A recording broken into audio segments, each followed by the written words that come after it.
Hey everybody!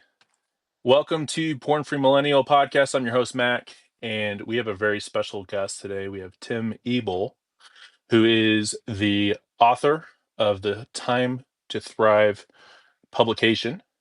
And Tim, your main focus is on, I would say, holistic health, and I would say giving no BS advice on how to, which I think you put in your bio, which is pretty cool. But I think what we're going to be talking about today is your relationship with food. Mhm. I think as you state on your publication, you used to be a binge eater, addicted to food, and Yep. now you help people through Primal Health coaching. So today we're going to talk about that because I think I talk a lot about porn addiction and breaking free from Mhm. porn prison. Uh, we actually talked to each other a few weeks ago.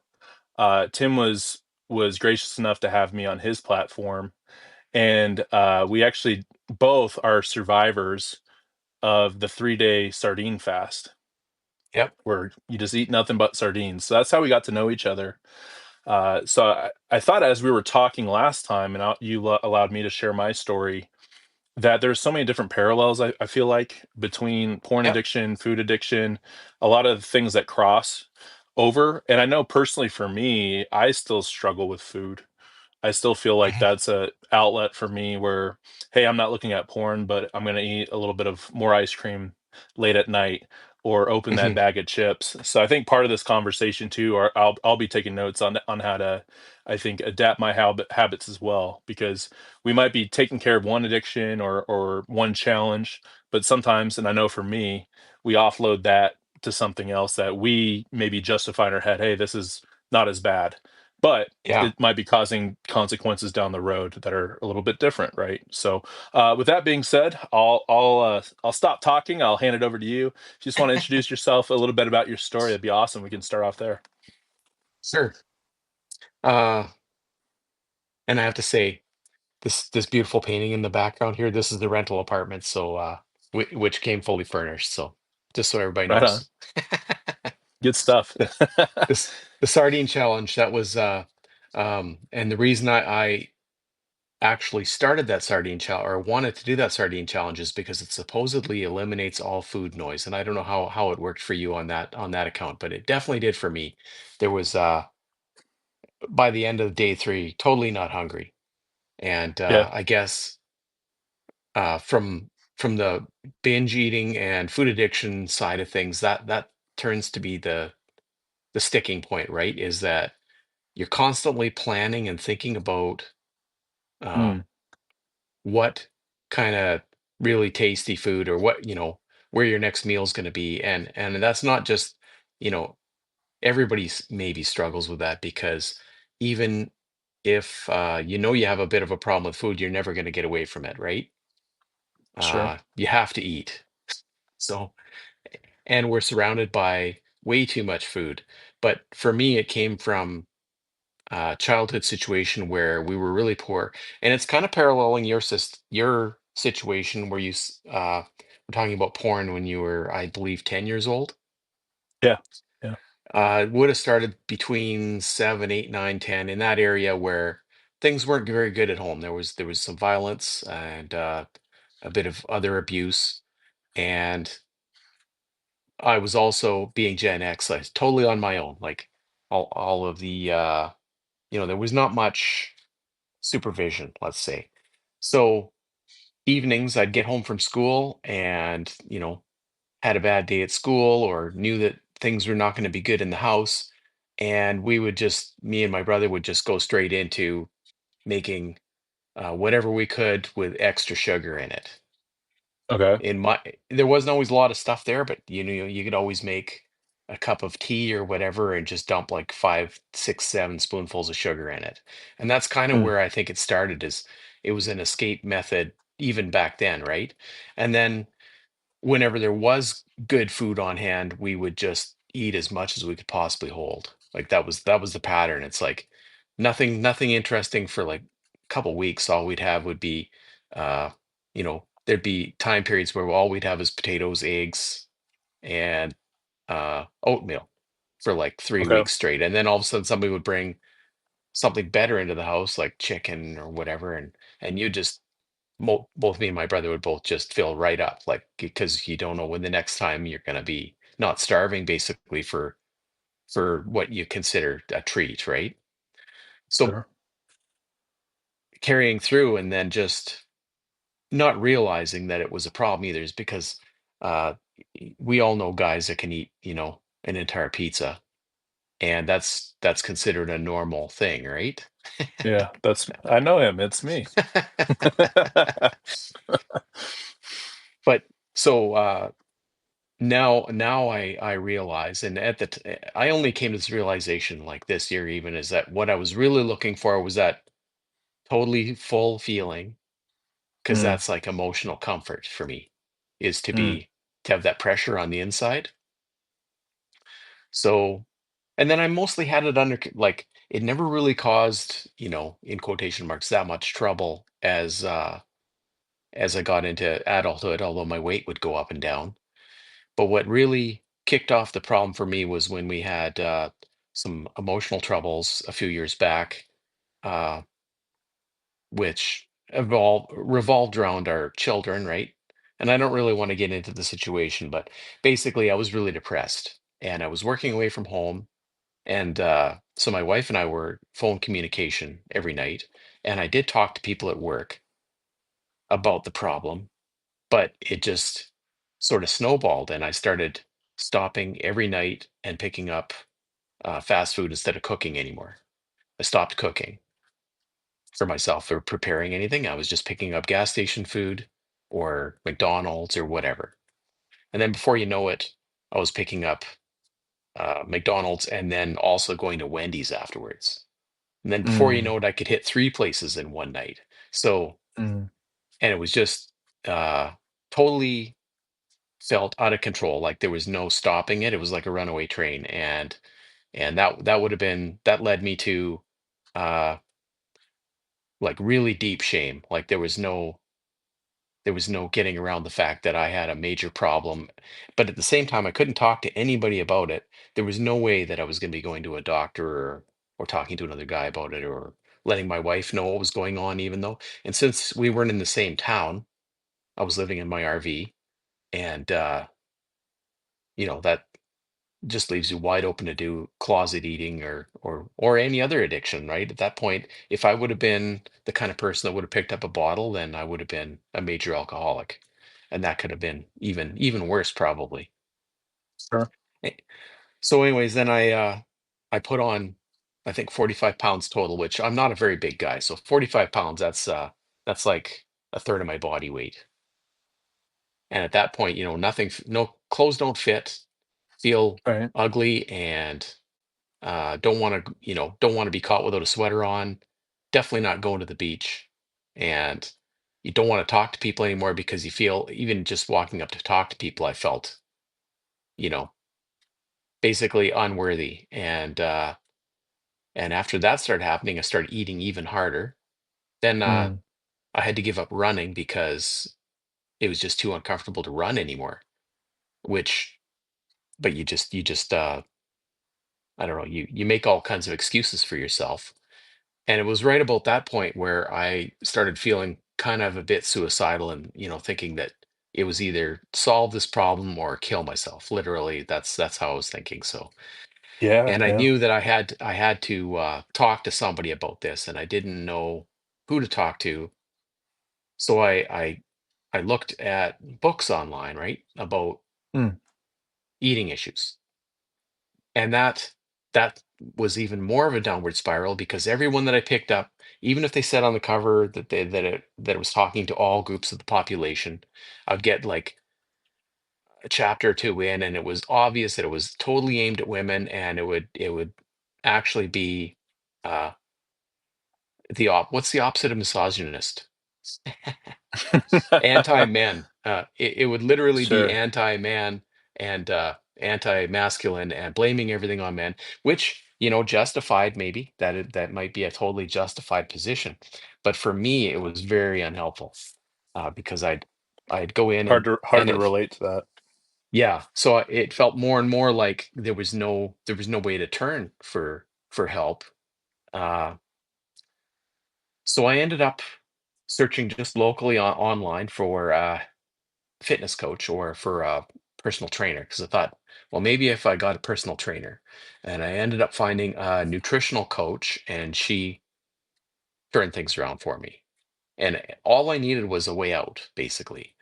And but she didn't. We didn't address the actual addiction to food at the time. We just got me on a different diet, which is what it Okay. took, like to get away from the processed food. Because, uh, and it's my firm belief that you can have a major mental illness based on what you're eating, let alone any other things that are going on. That can be a major part of the puzzle. Maybe it's not entirely caused by it, but the processed food, it leads to all kinds of um, anxiety and potentially depression because you're in a hormonally imbalanced state and you're producing the wrong chemicals in your body, and maybe you're basically poisoned. So it's going to be really hard to fight depression if you are eating the wrong food. That's my firm belief, and there is studies that back Yeah. that up now. Yeah. um, so yeah, turned my diet around, and I started looking at at the things that the regular society messages that we get, and realizing that a lot of them were incorrect or misleading, and that they almost seems to be an agenda behind it to lead us to the situation I was in. Uh, yeah, and you hate to blame anybody for things, but the you can blame big companies for trying to make too much money and not caring about long-term consequences for sure. So uh, specifically food companies that maybe they're walking the dark side of the ethical line for sure. So um, it's taking advantage of people, and I was one of those people that let myself get taken advantage of for whatever reason. And I feel that food addiction can be as harmful to some people as any other kind of addiction, especially because, like, say you were addicted to heroin or whatever. It's totally not socially acceptable. So you can't just you can't stop at the gas station and pick some up. Like, you you have to hide it. Whereas food, um, it's readily available everywhere, and but at the same time, I would go to the grocery store, like, say I couldn't get my fix of whatever, and it was going to be hot dogs that night, hot dogs and white bread, which, or craft dinner or whatever. I would basically sneak into the grocery store like I was being watched, and buy the stuff, and sneak home again and eat an entire package of hot dogs and a loaf of bread. So there is something, as you mentioned, about the porn addiction. It's something that you have to keep hidden, right? It's not something that Yeah. you want everybody to know about. So yeah, that's kind of my story there. I became a primal health coach after I went through 6 months of coaching. I decided to take that up because I realized that it is just something that I really care deeply about, and that I thought I could help other people with. So I went ahead and spent the money on that and took the course and learned a lot of stuff. And that's a constant learning experience, right? Like, there's no end to the amount of stuff you can learn about nutrition for sure, or about exercise, or any of those related items. Yeah. Yeah. And so when you're saying like primal health coaching, I've heard that term before. Can you help explain that to the listener, like what that specifically is, or what the focus is with primal health coaching? Sure. So I guess I kind of see it as the focus is on eating whole foods, and somebody recently, I can't remember where I saw it, just recently here, said that whole foods are foods that you need to cut up. So, which I've never heard that. That makes totally sense makes though. sense, right? So, if you read any information about primal health, it's based on the idea that what we're eating should be minimally processed, Preferably, you're focusing on vegetables and then proteins, and you're avoiding grains because grain is in most cases not necessary, and you can live totally fine without it, and it causes a lot of people trouble. So if you're limiting the grains, and then you're taking care of your microbiome, you're working on getting your gut health back in shape. You may use it's not necessarily a keto or carnivore diet, depending on what you want to do, but it is focusing more on, like I said, foods that you need to cut up. So whole foods, and salad is obviously a big part of that, and sweet potato and other things almost anybody would consider as healthy, right? Broccoli is definitely on the list of things to go with that. I mean, the bottom line is that eating a lot of you know subs from the gas station and McDonald's is not on the Primal Health ticket. So, No. and then exercise, movement, right, comes next, and not necessarily gym workouts. It can be hiking or walking or kettlebells or whatever. But to get more movement in, um, I should have dragged up all the different things. But that's basically it in a nutshell. Is it's more of a holistic approach to things. Yeah, And and talking. Oh, go ahead. Oh, go ahead. another big one would be eliminating seed oil or vegetable oil because that's an unhealthy fat. So, but go ahead. Yeah, I was going to ask you. So, with your personal story, you said something that really helped you was a getting with a coach, Yeah. someone that has expertise in the area, and then B, having a coach in combination with some sort of plan, some sort of something that's more geared towards you. So, what was necessarily like your uh, nutritional plan that helped you get out of that hole that you were in? Do you remember like the specific like Yes. foods you were eating and For sure. So I guess right away she she approached it with a different with in a different style than I expected entirely, because she said, "Okay, so here's where you're at. What I want you to do is to add foods. We're not going to take anything away right now. We're going to just add things." And she said on the first week I had to add, and I can't remember the exact amounts, but she wanted me to get in 30 grams of protein for the first meal minimum, and then 30 grams. I guess I do remember exactly 30 grams at lunch and 30 grams for supper. And she said, that's what we're going to do for the first week. And I hope you can avoid sugar. If you're going to cut any one thing, cut out sugar, but don't worry about that right now. And she gave me a recipe for a protein smoothie that I could have for breakfast that had veggies in it. She was having me add frozen uh, riced cauliflower to it, which ooh, okay. sounds I've done crazy, that before. but you can't even taste it once you put it in there. Um, Yeah. so I was doing the smoothie every morning, and and then I was packing salad with whatever I wanted on it, basically for dressing. But then I was adding, whatever protein I could find. And my coach, she wasn't the Primal Health coach. She was just a trained nutritional therapist, I believe is the correct term. So she started me with extra protein for the first week, and then she upped the protein the next week.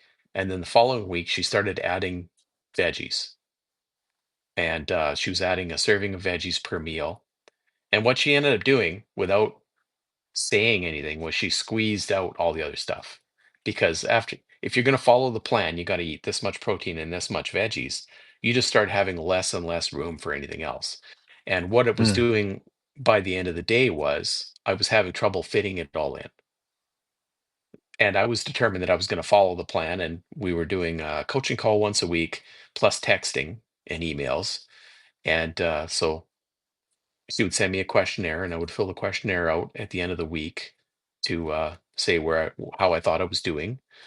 And it's a very very similar approach to I take now, actually, um, because you first of all you've paid money, so you have something on the line, and that gives you a reason to care. If you think about something free versus something that you paid for, um, you care more about something that you've invested in, right? If you get Yeah, something for free, it's just a throwaway. So if you've paid for something, however, you've made an investment in that thing. And especially as a guy, I don't know if women are quite as determined about making sure that we get our money's worth out of something, but you're more likely if you made a payment, and especially if it feels risky or might hurt a little bit, that you're more likely to follow through. So I was going to get my money's worth out of this coach, and I made sure I filled out the questionnaire, and I was there for the call, and I tried to do everything she said. And of course you have times where you're going to not exactly follow through, but I did sure. my best. Um, so fixing that part, in a couple months I had lost a little bit of weight, but not a ton yet. But what it did was it gave me space to to get my brain calmed back down again so that I could start thinking. Um, so that's what the food change did, because I was having a reward meal once a week, which was whatever I wanted. So Mm, there was no pushing, like no elimination at all here. And I think that's a big key because there's less pressure then, right? Everybody reacts differently, but in my particular case, having no pressure other than I had to get these certain amounts of certain foods in. So I got my nutrition back, and getting your nutrition back, that means that your stomach starts working properly again, your brain starts working again. You start getting the correct hormones so that you can sleep properly, and everything starts kicking over a bit. And she did add uh, um, magnesium and melatonin at one point because I was having trouble with the sleep. So that helped. And I made it to the end of the 6 months, and I I remember I got on the call with her, and I told her that I was going to go become a primal health coach after this, as soon as I figured out where I could get the money from. So yeah, and that's cool. that's where I went from there. And the other thing that I did was I force fed myself podcasts every day about the topic because I wanted to keep it Mm, top of mind, right? So um, you have to find some way to keep your brain thinking down the paths that you want, some easy way, right? That you got to make everything easy for yourself. So, so doing something like reading a book about the topic, or listening to a podcast, or watching a video on YouTube about it, that keeps it top of mind, right? I went out of my way to do that because I think if well, it's temptations, right? So you've eliminated a temptation by replacing certain things with those activities. And in my case, it would be having too much spare time at night, because if I mm. was sitting around with nothing to do, and especially where I was located at the time, be a quick walk down to the convenience store. So instead of doing that, I was watching a YouTube video about health or whatever, and or going for a hike. I spent a lot of time outside, outdoors, getting away. And I know you use that trick as well, right? Because of your, I never thought about it in the same terms, but as you talked about, your method is to go out in the public eye, basically, where there might be other people out in the open, and go for a walk, maybe take your dog in your case, or go fishing or whatever. But you're not just locked in a dark room somewhere with your own thoughts, right? So um, That's like the worst place to be, but we yeah, oftentimes find ourselves there, right? Where yeah, it's like there's a fuse that's been lit hmm, and it's about ready to go off if we just stay inside. Because like for food, right? Well, I guess if you don't have any food, it could be like, hey, well, looking at the car keys, maybe I should go yeah, drive somewhere or something like that. But instead, it's like, hey, we'll just get out and do something that you want to do that's yeah, healthy. Yeah, no, that's a great point. And you're up in Canada too. yeah. So I know it's beautiful up there. That particular summer, that most of the or spring and summer that this went down, I was in Kamloops in British Columbia, which that town is surrounded by hiking trails and little Mm, lakes and stuff like that. So I could, go for a 5-minute drive and get to an absolutely beautiful trail up on top of a mountain, and I spent a lot of time outside, in amongst pine trees and walking around. It's a little bit deserty there. There is snakes on one end of the town, like rattlesnakes, and on the other end there's bears. But you just you take care of yourself. It's a trail, so That's that sounds like an adventure to me. yeah, You got to have a little danger here and there to that's keep right. things interesting. I actually prefer bears over snakes, so I stayed on the south end. Okay, you're more of a bear Well, guy. yeah, that's right. That's awesome. So you and Indiana Jones would get along pretty well. He doesn't like Potentially, snakes yeah. either. No.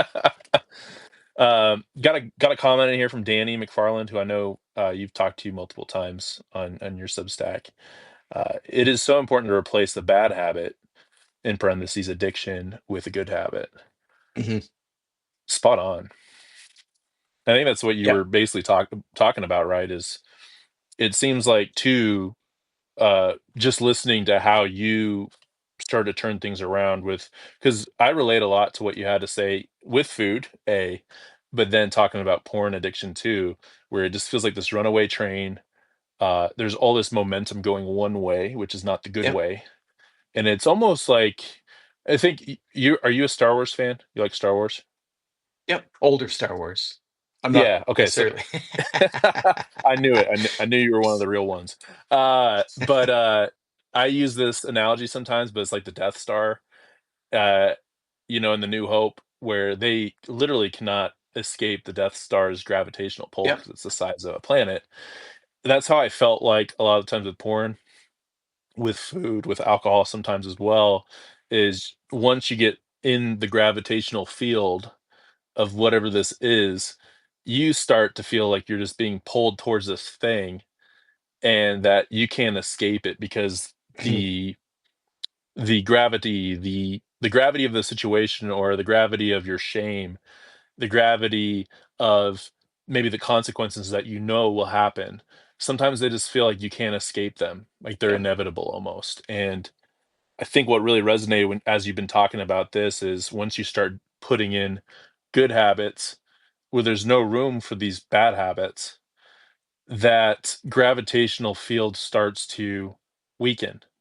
Yep. Uh, and I loved how you said, because I think you said earlier, right? Like one of your main needs is to feel full, to Mhm. have that fullness inside. And did you start to Whole Foods So in a way? I didn't realize that I was feeling that when all the troubles were going on, I didn't realize that that was part of the problem. Yeah. And I was definitely, because she had me eating a lot of veggies. Like towards the end, it was like 350 grams or whatever a day. Whew. If you measure that out, that's a lot. Like that's a stack of Okay.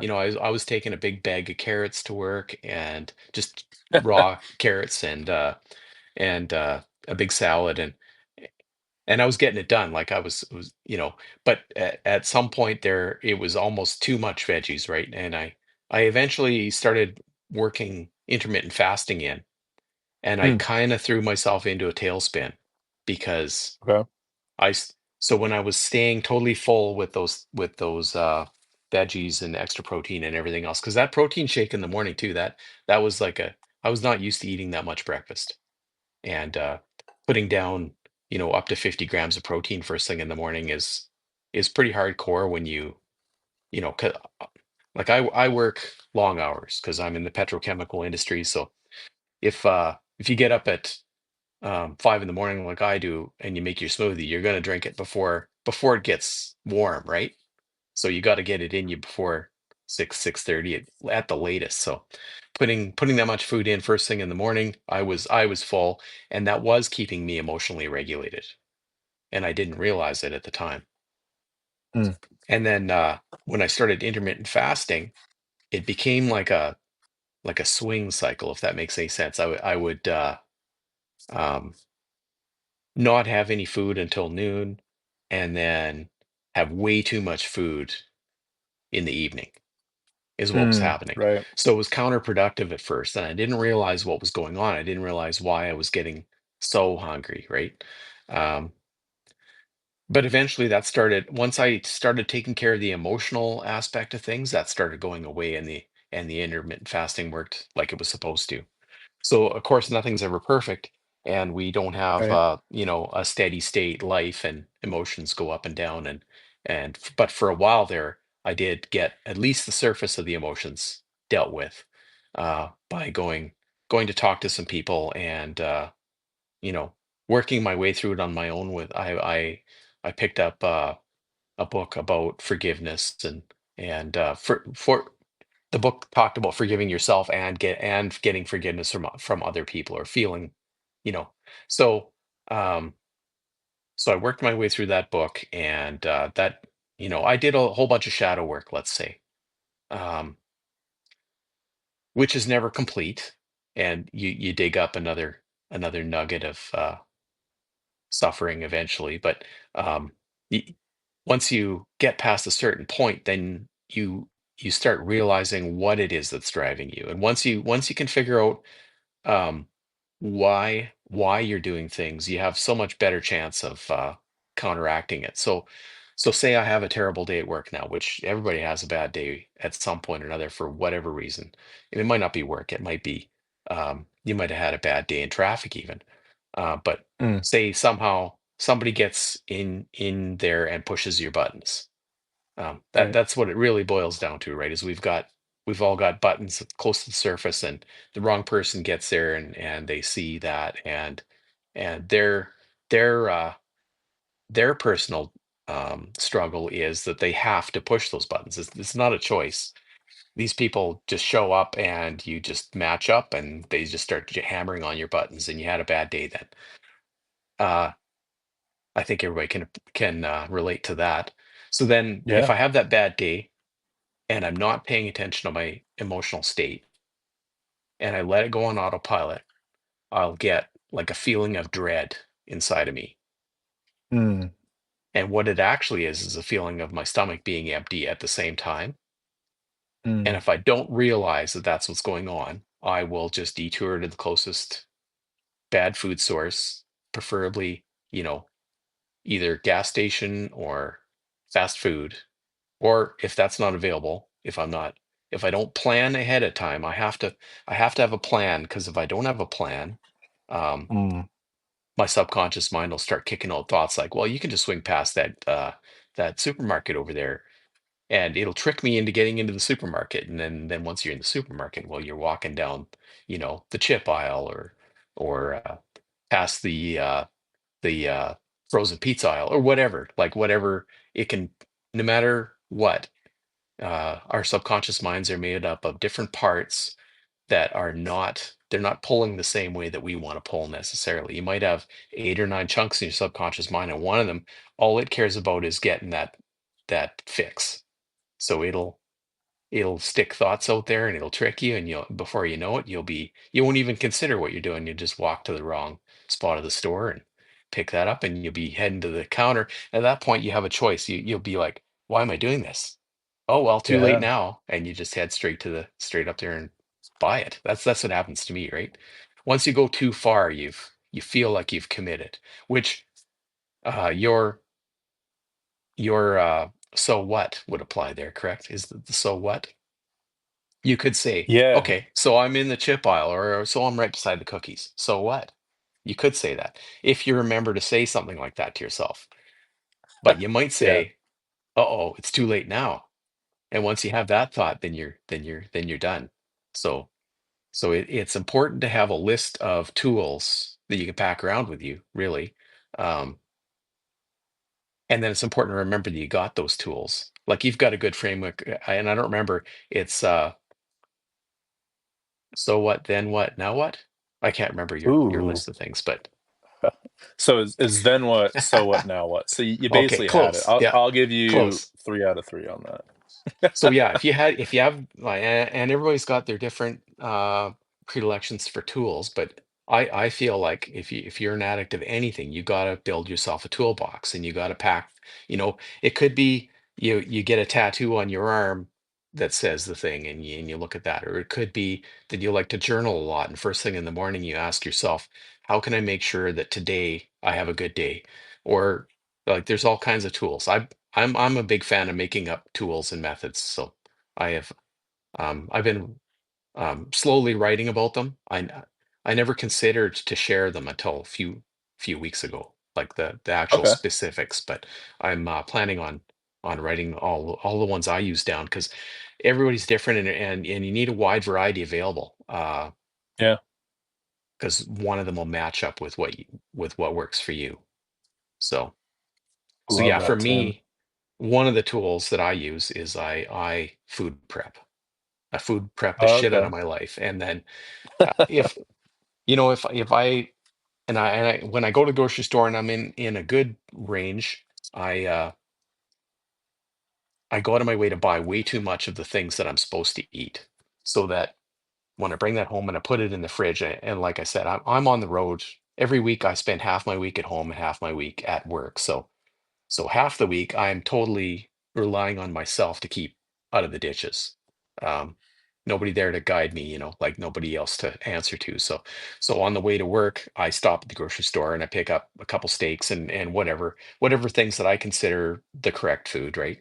Get that back to my fridge or bring it from home. I'll bring frozen food. Like I'll cook. Sometimes I'll meal prep a week's worth of food and I'll bring it with me in a cooler. Okay, so now if I have that back at the room and I've had a bad day at work, I know that if I don't go back to the room and eat that food, I'm going to be throwing it away.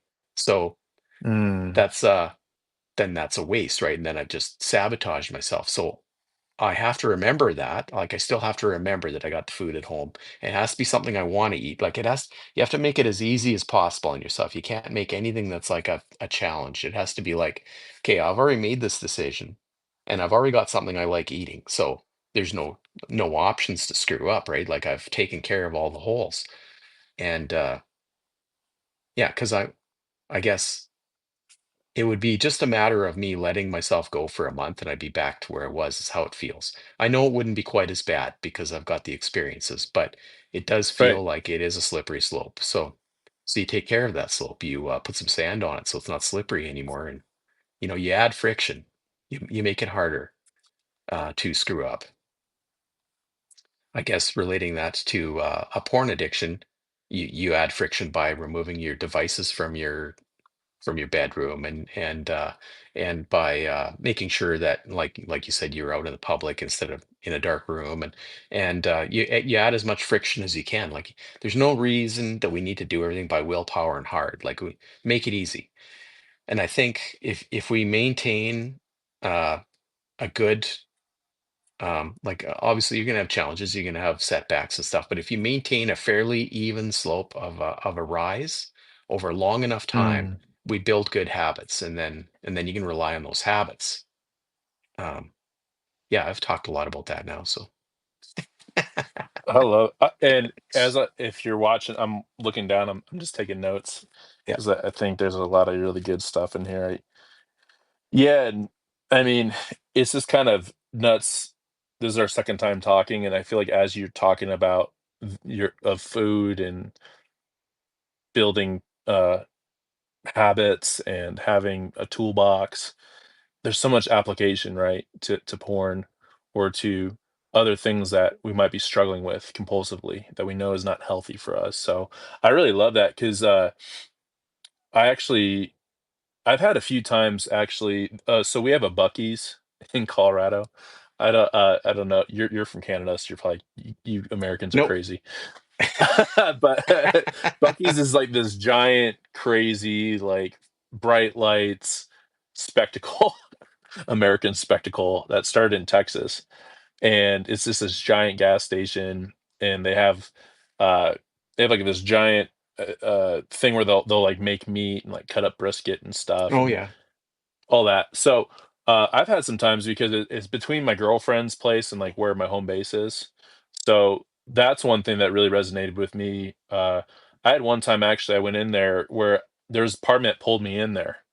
I ended up just walking out with some sparkling water Oh yeah. because Danny's like, stay away from Bucky's. Yeah, Bucky's will pull you in. There's a lot there. But I just want to share that because that was a win in my book because I remember I went in there and I just like started to look at the nutritional packages. Yeah. Anytime I was telling myself, "Hey, you should buy this. It'll be really tasty." I'll look at the price of it, and then yeah, Asante Bucky's is the most American thing ever. That is very correct. Uh, um, uh, but you'll look at I would look at the nutritional label, and it would just be packed full of just crap, right? Yeah. And but it the way that I thought of it that resonated with what you said is you actually have to have that conversation in your head. You actually have to talk to yourself or include somebody else in that accountability structure. Like if you have a primal health coach like yourself, to where you're gonna have to be accountable some way if you, let's just say, end up getting something that you know Yeah. is not healthy for you, like a fast food burger, or you go to get some fries or something, right? To where you know deep down inside this is something that I don't want this anymore in my life. Like I want to either eliminate it or bring it to a point to where I have control. I have Hmm. self-control where if it does happen, it's not something that's going to happen that often. But I think that's different for everybody when it comes to probably a lot of things, right? But I just wanted to say that a lot that resonated with me a ton, and I saw a bunch of hearts going up as you were talking. So I think it's really resonating too with the live audience, which I appreciate everyone being on right now. It's awesome. Yeah, and I think, like, just to be clear, like, some people are going to be able to get away with having McDonald's once a week or whatever, and Sure. that's not their thing. That's not their poison. This is my poison. Other people, Mhm. like, I can go out and have a drink. Nothing happens at all. I Sure. just go home then. I can have one drink and then not have another drink for 3 months. Alcohol has no hold on me. So, um, yet if I go to McDonald's and have a large fries, then I have 3 days of resisting temptations, like Yeah. massive temptations, and yeah. So that's where I think everybody needs to realize that I think everybody's addicted to something and maybe not even aware of it. It could be there any number of things. It won't necessarily be a substance. It could be the feeling you get from a properly spreadsheeting all the information, and it's fine to be addicted to that. That doesn't probably cause you any problems in your life. But I know people that are at work that are perfectionists, and they're at work, and so we've all got these little things that we use to cope, and some of them are going to Mhm. be more harmful than other things for sure. Um, I I think self-awareness is where it's our job to be more self-aware. I feel like it's our duty as people, as human beings, to to try to grow and be more self-aware. Um, and it doesn't even matter if like the food it's harmful to my health, but it doesn't really hurt anybody else per se. So so for my own best interest, I need to keep this under control. And I say it doesn't really hurt anybody else, but that's not really true, because if you're Right. depressed and upset and stuff, you're going to be an asshole driver, and you're going to be, you know, so it does actually affect other people, but it's more in my purview. Like, it's my body that's getting messed up, and my relationships. It doesn't really affect as much my neighbor or whatever. Um, but it's up to us to take care of ourselves, I guess, is where I'm trying to go with this. It's our job. Yeah, and I was kinda thinking, like, with relationships wise, I mean, I feel like in a way, it would likely create some kinda distance between you and your significant other if Mm. there's a form of being secretive or you're doing something, but you don't really want other people to know. I know for me with porn, obviously, that was a big deal. That was a part of Yep. my divorce about of 5 years. But I'd even say I think there were times looking back in the past where it'd be maybe getting drunk or yeah, maybe Yep. just sneaking off with some food and it'd almost be like, "This is my little thing, my little secret." Yep. Uh, and, like, I think we tell ourselves that a lot is there's absolutely no one else is gonna be affected by this, but, I think to what you've been saying too, like, if it's causing you to be depressed and to be, isolate yourself from other people, right? That's ultimately a conversation that you have to have with yourself and ask yourself, "Hey, is this really something that's serving me? Am I being the Yeah. best version of myself that I can be?" And of course, we're not perfect, but if we have that conversation with ourselves that first time and Yep. have something down in writing or a commitment, it's really hard to overlook that and to just brush it off like, okay, I wasn't in my right mind at that time. I yeah, I'm not going to do that anymore. I think that kind of Hmm. sticks, I think, with people, and it could be with anything, but sometimes it's like that, like you were talking about, where you got to that rock bottom place of saying, hey, I got to turn this around. I've got option A or option B, and option B is not a good option at all. Yep. And just knowing that you have a way out, right? You said something about space, which I really liked, creating space. Yeah, I guess if that's the thing with emotions can be like negative emotions can be crushing. Like you feel like there's nothing else. Like it absorbs everything about you is just focused on how you feel and how there's no way around this and you're trapped. And I think a lot of people end up feeling that for various reasons. Um, and there just seems to be no way to stop this situation or to get out of it, right? Um, it can be for any number of reasons you might feel that way. And when you're in that spot, you almost need a hand out. Like you can't get out of there by yourself almost. But if you do manage to find a way to claw to the edge, and you find, in my particular case, once the food got switched around, then the emotions calmed down, and yeah, it did give me kind of like a breather, like a calm spot where I could, Mm. like it's just like got through the storm, and sure, the mast on the boat had snapped off and everything, but at least the sun's shining a little bit again, and you can start bailing water, right? You're still not out of trouble, but at least you're not getting rained on anymore as hard. So Yeah, and it's almost like too just having those moments because I had that moment too where I was considering option B, right, of not moving forward. I think I think when you get through that storm, it really changes your perspective on life. Mhm. And I don't know about you, but it it seems like the past 2 years of be closer to 3 now of getting to that moment where I was considering option B. I feel like life's just been different in a way of seeing things through different lens and being more grateful for just the little things, so to speak, and a sense of I wanna take better care of myself, Yep.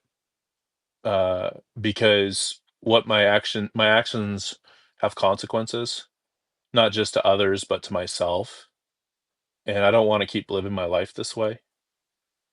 Uh, I think with your story that I really appreciate you sharing is just how you were explaining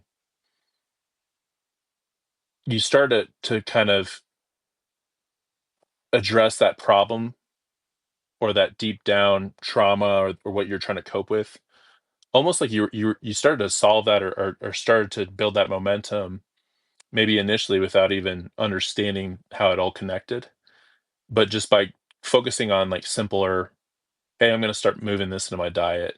I'm going to Yep. start sticking with this, and it's like little tiny things instead of, I think sometimes people like, for me for sure, looking back in life when I've tried to quit porn multiple times, it's almost like you're focusing so much on how big the mountain is ahead. Mhm. And really it's like, well, you gotta take like a step toward the mountain first and then another one before actually, being at the top or getting up there. Yeah, that makes sense for sure. Because you're not gonna, on day one, you can't aim too big of a chunk. I think that really applies to almost anything that we. It's so undervalued to take small steps and be persistent. It it's not something that we're taught anywhere or that anybody really talks about. Um, the value of tiny taking tiny bites out of something to eliminate a problem, right?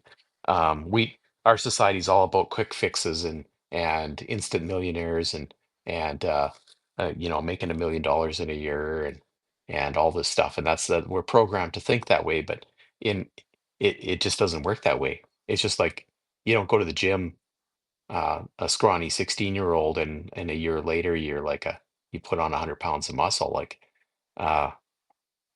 especially if you only go to the gym once a week. Like it's just not it's not realistic.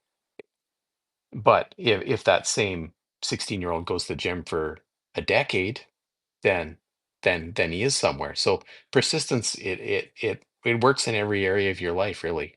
Persistence and small steps and like aiming yourself in a positive direction. It only has to be just a tiny bit of a positive direction. And as long as you keep Mm, going in that positive direction, um, instead of uh, juking all over the place, like constantly going negative and negative and positive, then you get stuck, right? So, which is what I used to do. I used to do that all the time. Is that's the binging cycle, right?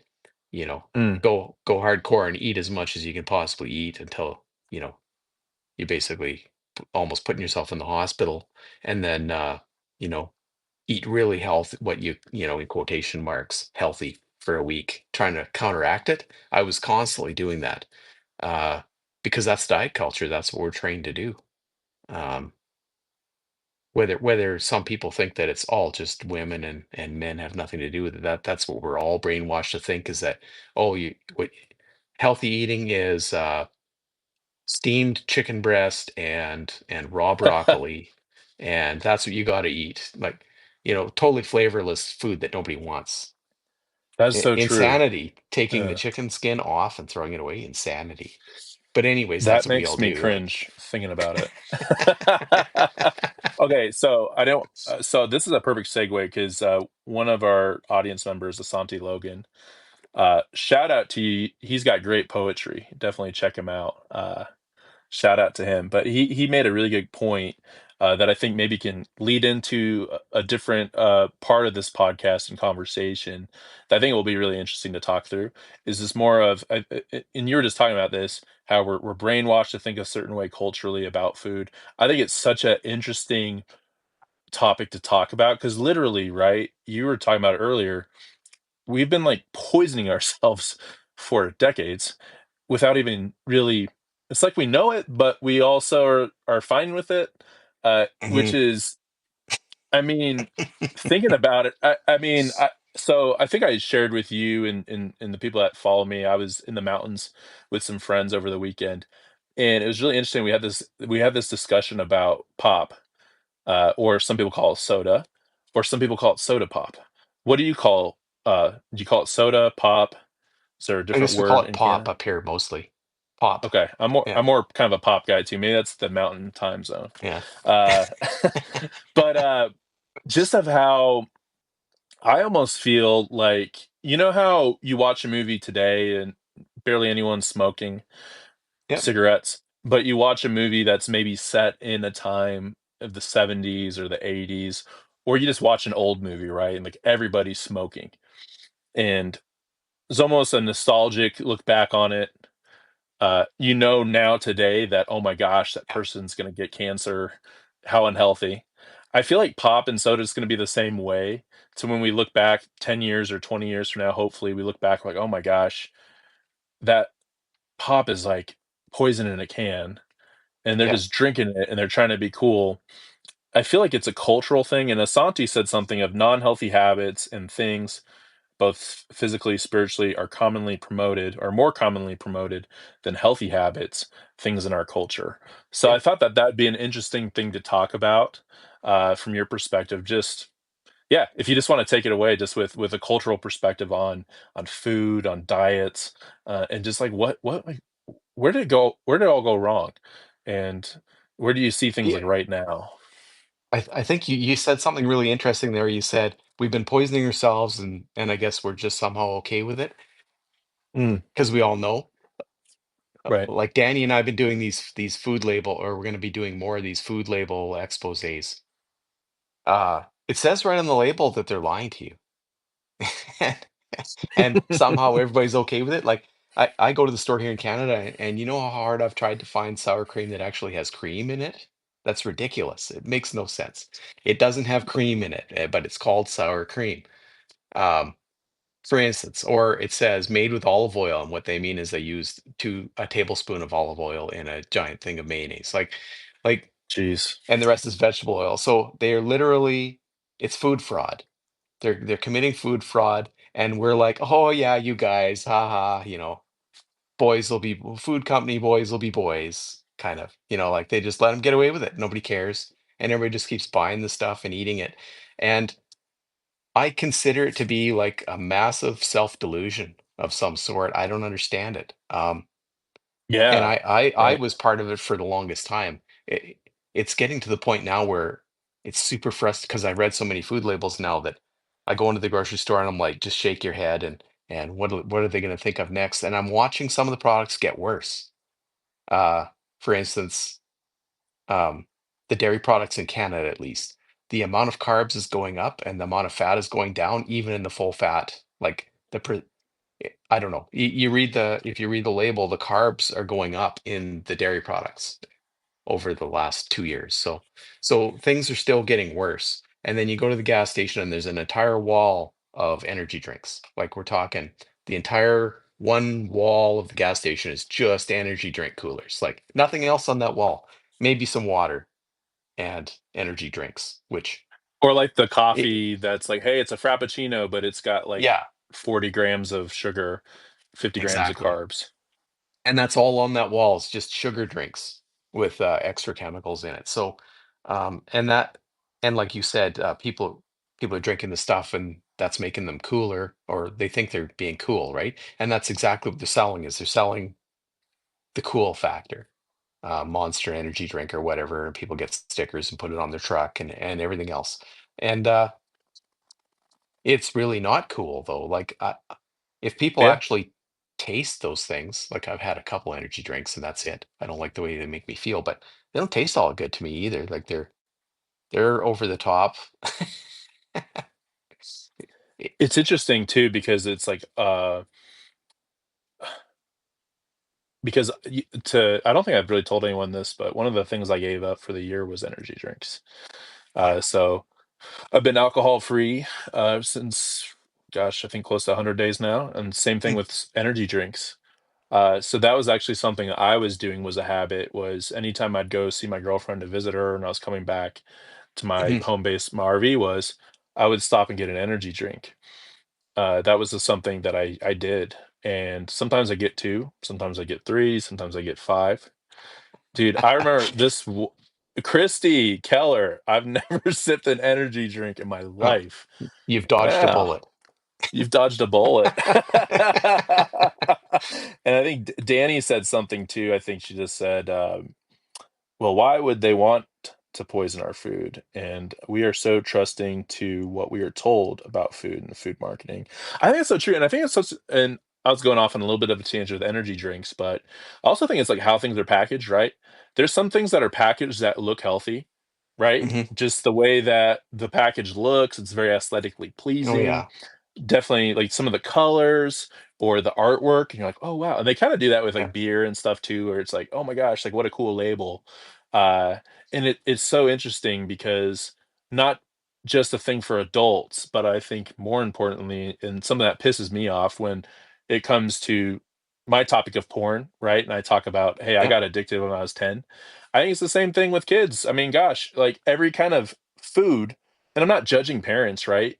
But ultimately, there has to be some kind of line you draw as a parent with your kids to say, hey, like this is literal poison that they're eating. And I think that's a tough thing because it's like a social thing, right? yeah, That, but it's so baked into our culture. No pun. I mean, baked into our culture. I guess that's a pun. But literally, right? yeah, Like, you go into any of those aisles, and the brightest, most fluorescent candies or cereals that yeah, are basically candy are right at eye level of the kids. And they do this on yeah, purpose. I mean, they do this everywhere where they're going to put the most addicting, yeah. bright thing right in front of the kid's eyes and they're say, "Mommy, Daddy, I want this." Yeah, they have those displays, especially for the Easter candy and the Halloween candy that on an adult it's like maybe just above waist height, these cardboard containers that they use. And all the candies at like kids' eye height in those containers. And they're near the till, right? So then when you go up there, the kids are like, "Mommy," and you're already worn down at that point. The parents are already worn out at that point, and they're gonna just potentially buckle just to keep the kid quiet in the car, right? It's definitely and you look at the size of the giant sack of candy that they're selling now. They don't sell small servings either. They Yeah, yeah, like the giant servings. I mean, gosh, ugh, I feel like there's so many things we could talk about, but what I think about too is you're talking about seed oils, and maybe you Mhm. could talk about that a little bit with the audience, just why they're so bad. But I mean, that's something too. Just I challenge anyone listening right now. Just go to just randomly pick any aisle in the store that's not on that periphery, because the periphery is Yeah, actually where all the Whole Foods are. Like, just shop the periphery. Don't go in to the deep end. But when you go into the deep end, I mean, just look at the back yeah, of just about anything, and there's some kind of oil in there, some kind of vegetable oil, and then there's typically corn syrup, high fructose yep, corn syrup, and a lot of things too. So, do you mind maybe just with your expertise talking about those 2 things, vegetable oils and corn syrup, and just, like, why do they put them in there, and why are they so bad? And I don't know if you know why they put them in there, but they I, seem to be I have a in pretty just good about idea. everything. Okay, let's So go there. let's hit the seed oils or the vegetable oils first of all, because at one point Okay, that was a byproduct that they were trying to get rid of, and that's where they came up with margarine to start with. But the seed oils, um, they stay liquid and shelf stable for longer, like they don't go rancid as fast. And one of the reasons is because they're so highly processed. So, uh, okay, but the seed oils, basically any northern climate plant is like the canola or sunflower seeds or those, they have to maintain the oils have to stay liquid at a colder temperature because they're from colder climates, whereas olive oil is from a more equatorial area, right? And it's used to sure. heat, and same with avocados. So their fats solidify if they get too cold. So Oh, they're no okay. good in salad dressing, for instance. Like if you take olive oil and you put it in the fridge, and olive oil is a healthy oil. Uh, but if you put it in the fridge, it starts getting chunky, like it settles out and kind of solidifies a bit. So imagine if you had that in your Kraft salad dressing and you stuck it in the fridge and then you pulled it out and it was solid. So they don't like that, first of all. The companies don't like that. And I can understand that point. So they like, if they do put olive oil in anything, they like to cut it with vegetable oil pretty heavy so that it won't solidify. Um, but they basically they get the vegetable oil for nothing because it's a byproduct.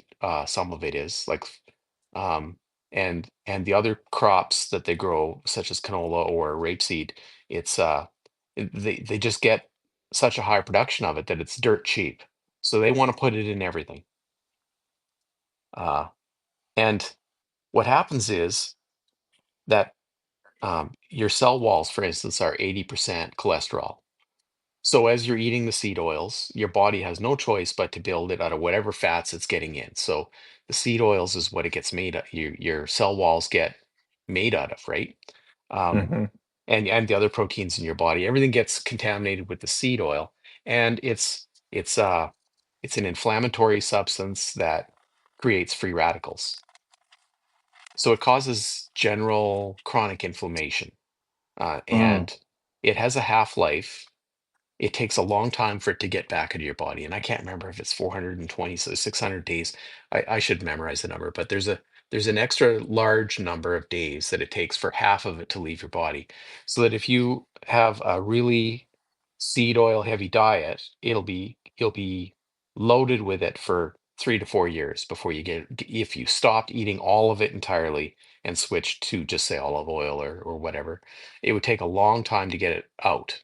So you'll be having inflammation problems that entire time. Um, oh, there we Dan go. just said 620. That's even Yeah, worse. 620 days of half-life. Woo. So yeah, that's the problem with the seed oil, and it just happens to be really cheap, so they want to put it in everything. And what it does is it creates inflammation and leads to weight gain because when you're inflamed, um, you can't get rid of like inflammation is basically it makes you puffy and you retain fluids and fats and everything else, right? Um, So that can by itself can cause weight gain. When you said Um, free radicals, what do you mean by that? Can you so explain when that the a little oil bit? gets broken down, it I guess you can think of it like if you're lighting a campfire, right? Hmm. And you're burning different fuels on this campfire, and you throw certain things on there that cause a lot of smoke and sparks and stuff.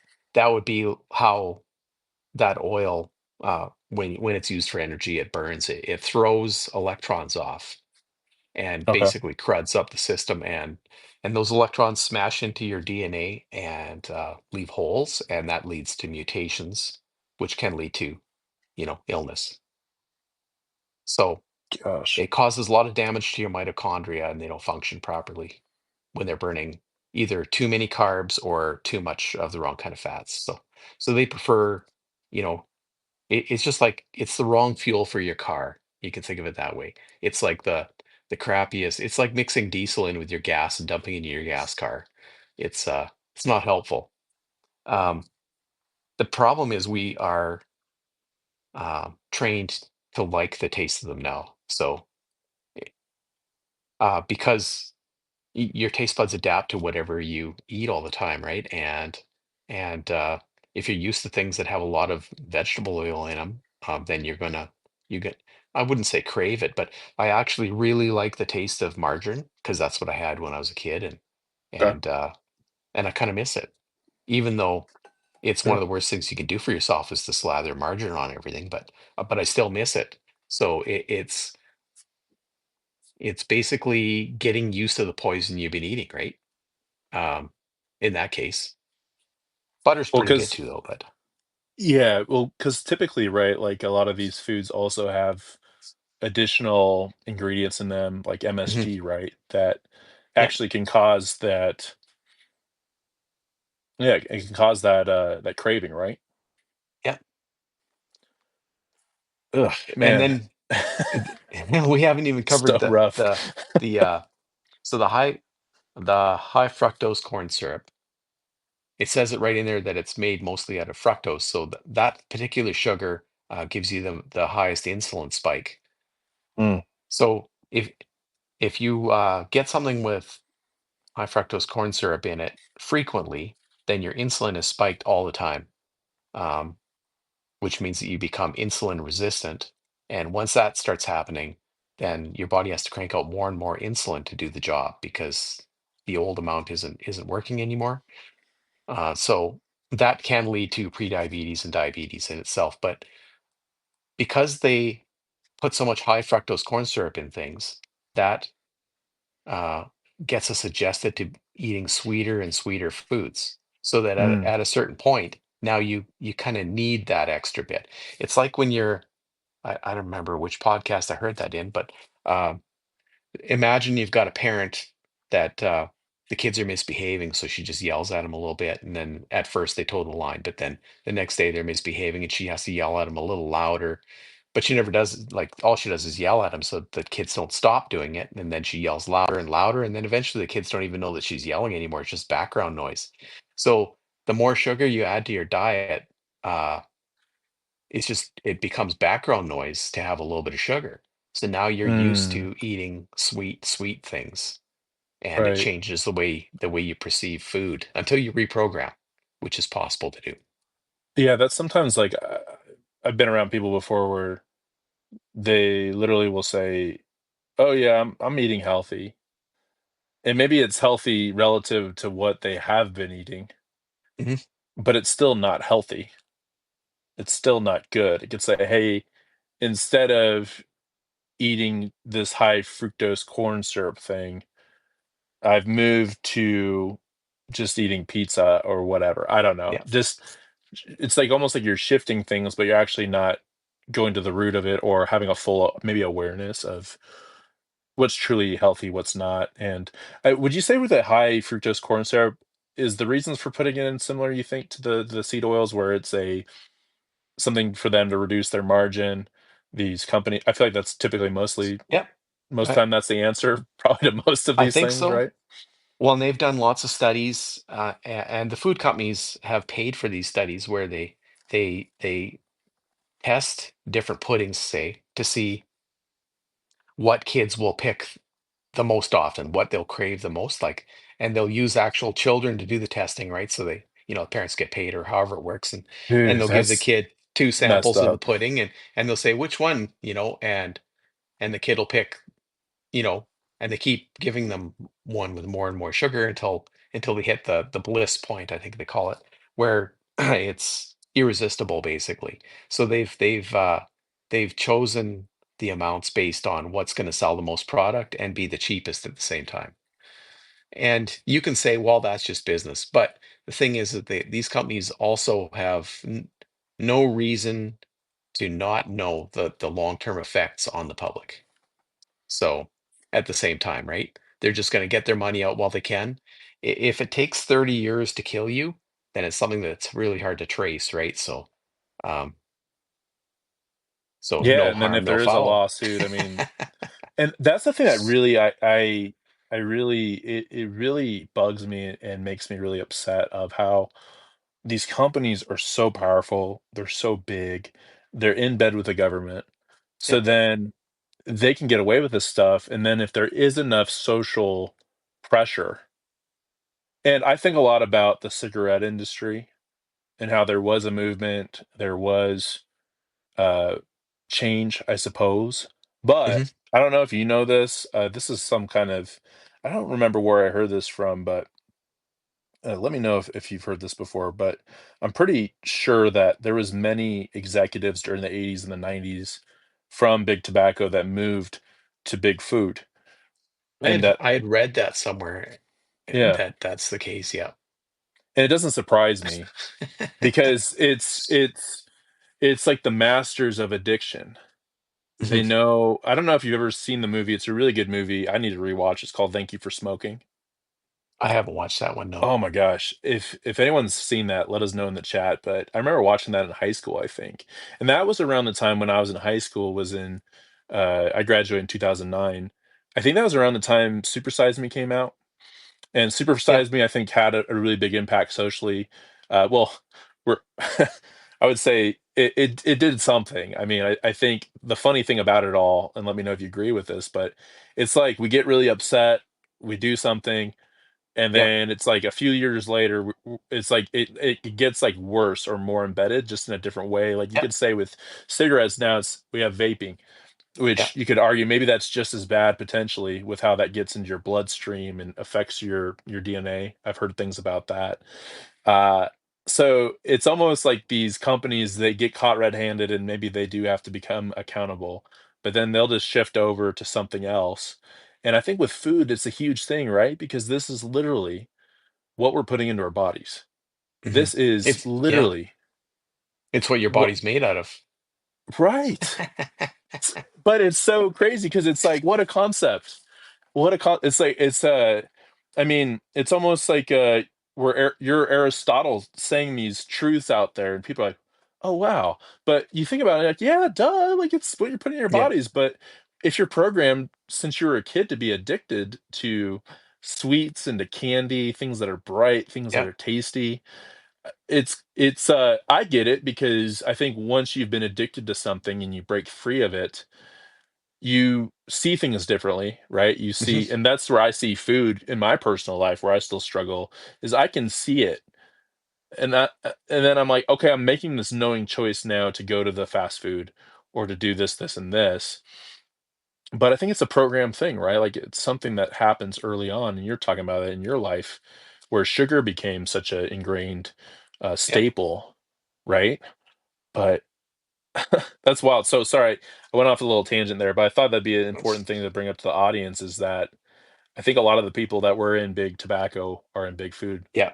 And Danny just confirmed that there. She says that's true. Philip Morris bought out some big food companies. So, Yeah, yeah, and then like you were saying is that they fund a lot of the studies. yes, the place that the studies take place in is not specifically uh, paid for by the food companies. However, they have access to all those studies, and if they pay for them, they get the results sooner than other people. But the thing is, we can all get a lot of the data, but it doesn't seem to make any difference. Nobody seems to care. Like they just.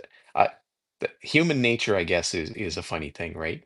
And Yeah. like you were talking about how at one time we used to all uh every movie, every show, every book had smoking in it, and you hope that maybe that'll happen with food. And maybe it will. We'll see what happens. Um, but like you said, maybe we'll just switch to some other addiction of some sort that we haven't thought of yet. Like for instance, our phones. Oh, So I mean, gosh, I mean that's the ultimate one is our phones, I think for sure. yeah, I mean, I think that's like I think human beings as a species, the trajectory changed with the introduction of the smartphone combined with social media.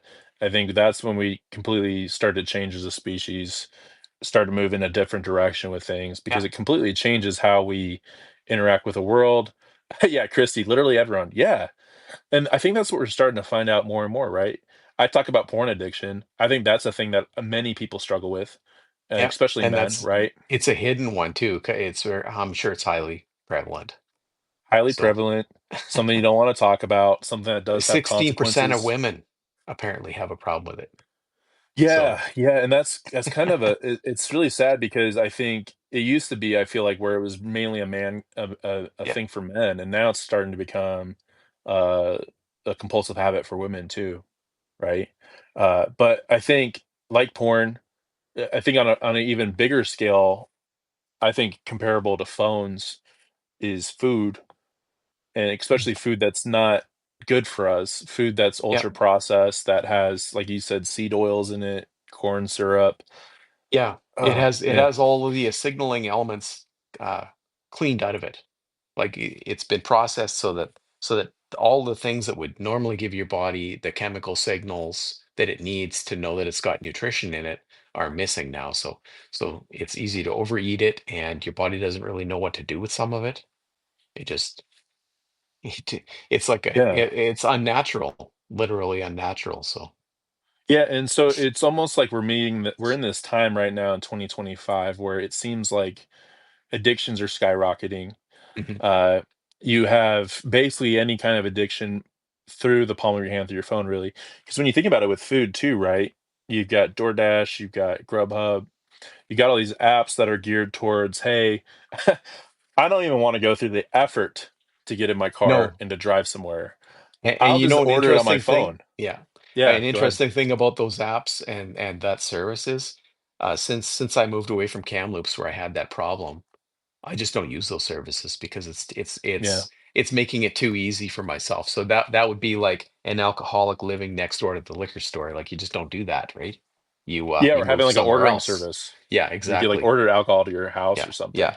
No, I've used that app twice since then, and I just don't let myself use it because it's too handy. Plus, it's really expensive. It's Super expensive. It's kind of wild. And everything's like gone up because I think initially when it came out, it's like, okay, this is kind of expensive.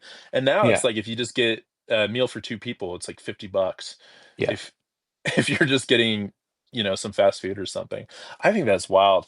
But yeah, I think circling back, I think Danny said something and guys, thanks to everyone for being on right now. We're live with Tim Evil and we're having a great conversation, I think. Thanks for being alongside us and listening to us. Uh, this is just unlocking a lot of things that I think about all every day about food. I talk to my girlfriend a lot about this too. She was the first person that ever made a meal for me in my life in beef tallow. Oh, really? Yeah, she's Hmm. awesome. She literally lives on a farm. She rents like a tiny little house on a farm, and literally mostly all the food that she gets, that the meat at least, is from local, either the farm she's Oh, yeah. on or local farmers. And I was just blown away where she fried she made fries. She cut up some organic potatoes and dipped them in beef tallow. Mhm, And I was like, this is so tasty. And I don't feel so crappy afterwards eating mm. like a whole food made in the oil of an animal. And I think from my understanding, I think fast food companies used to fry their stuff in beef tallow, if I'm not mistaken, even McDonald's. I Back think they did. must have been a Yeah. long time ago. So the cost of the of doing that is higher, and the Yeah. perception is that it's not healthy, uh, which is the opposite of the case. Like one of my favorite podcasters always says. Look at whatever the government tells you to do with food and then do the opposite thing, because that'll be the healthy way to go. And and they'll tell you that cooking something in beef tallow is about the worst thing you could do for yourself. You're killing No yourself. kidding. Are you So kidding me? Wow, that's crazy. yeah, animal It's fats literally, were off the list for the longest time. They're starting to make a comeback, but yeah, and isn't that wild too? And maybe that plays into the programming is that we and that's probably another conversation. I definitely don't want to get political. I don't really talk a lot about political stuff with my because I just want to make sure there's an open door for yeah. everyone, and that definitely could close some doors. But I think most people can agree that our government, Canada, US, any government around the world, typically don't have the best track record with trust. Yeah. I think whoever's in charge, I just think that, I mean, you can just look at the food pyramid, right? And Hmm. how that was so wrong and destructive, and how basically the government can say, the FDA can say, hey, these Fruit Loops are fine, or this, and this Yeah. are fine. And then 10 years later, we get some study that says this is actually causing A, B, and C, and D. And we have big pharma then is totally at the end of this, the Hmm. conveyor belt of just, hey, like let's hand out a prescription for this. Let's give a prescription for this. I think Ozempic's the big thing now. It's like, hey, Yeah. and I think you did a talk about that too, where I think it can help people for sure. But now it's just being marketed almost as, hey, if you're overweight and you're struggling, Yeah. go on this, do that. And then there's a study 10 to 15 years later after that saying, well, actually, this prescription causes this, and this. And it seems Yeah. like it's just this never ending cycle of ultimately, right, addiction to where we're getting hooked on something that is, I would say, geared or not geared, it's messaged as something that's safe, Hmm. something that, hey, our stamp of approval is on it. So you're good to go. You can give your kids this, you can eat this. Hey, by the way, it's got a little red 40 in it or Yeah. whatever. It's got a little this and it's got some petroleum in there. Hey, there might Yeah. be microplastics in your balls, but hey, hey, who Yeah. cares, right? Yeah. So sorry, Yeah. that was like a little soapboxy, but now time for you to go on your soapbox if you'd like. Uh, It's I wild. don't know. There's so much stuff there, and let's just talk about the Ozempic for a second. So Yeah. yes, that can help some people, um, and everybody's got to make their own choices about that. Now I think about what would have happened if it would have been so prevalent when I was having my problems, because Mm, it's marketed as something that quiets food noise.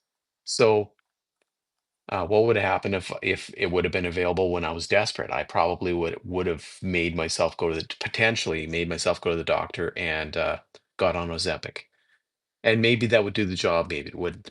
But what it would have done is it would have been, in my opinion, a shortcut. mm, So I wouldn't have had to do the inner work in order to get where I'm at.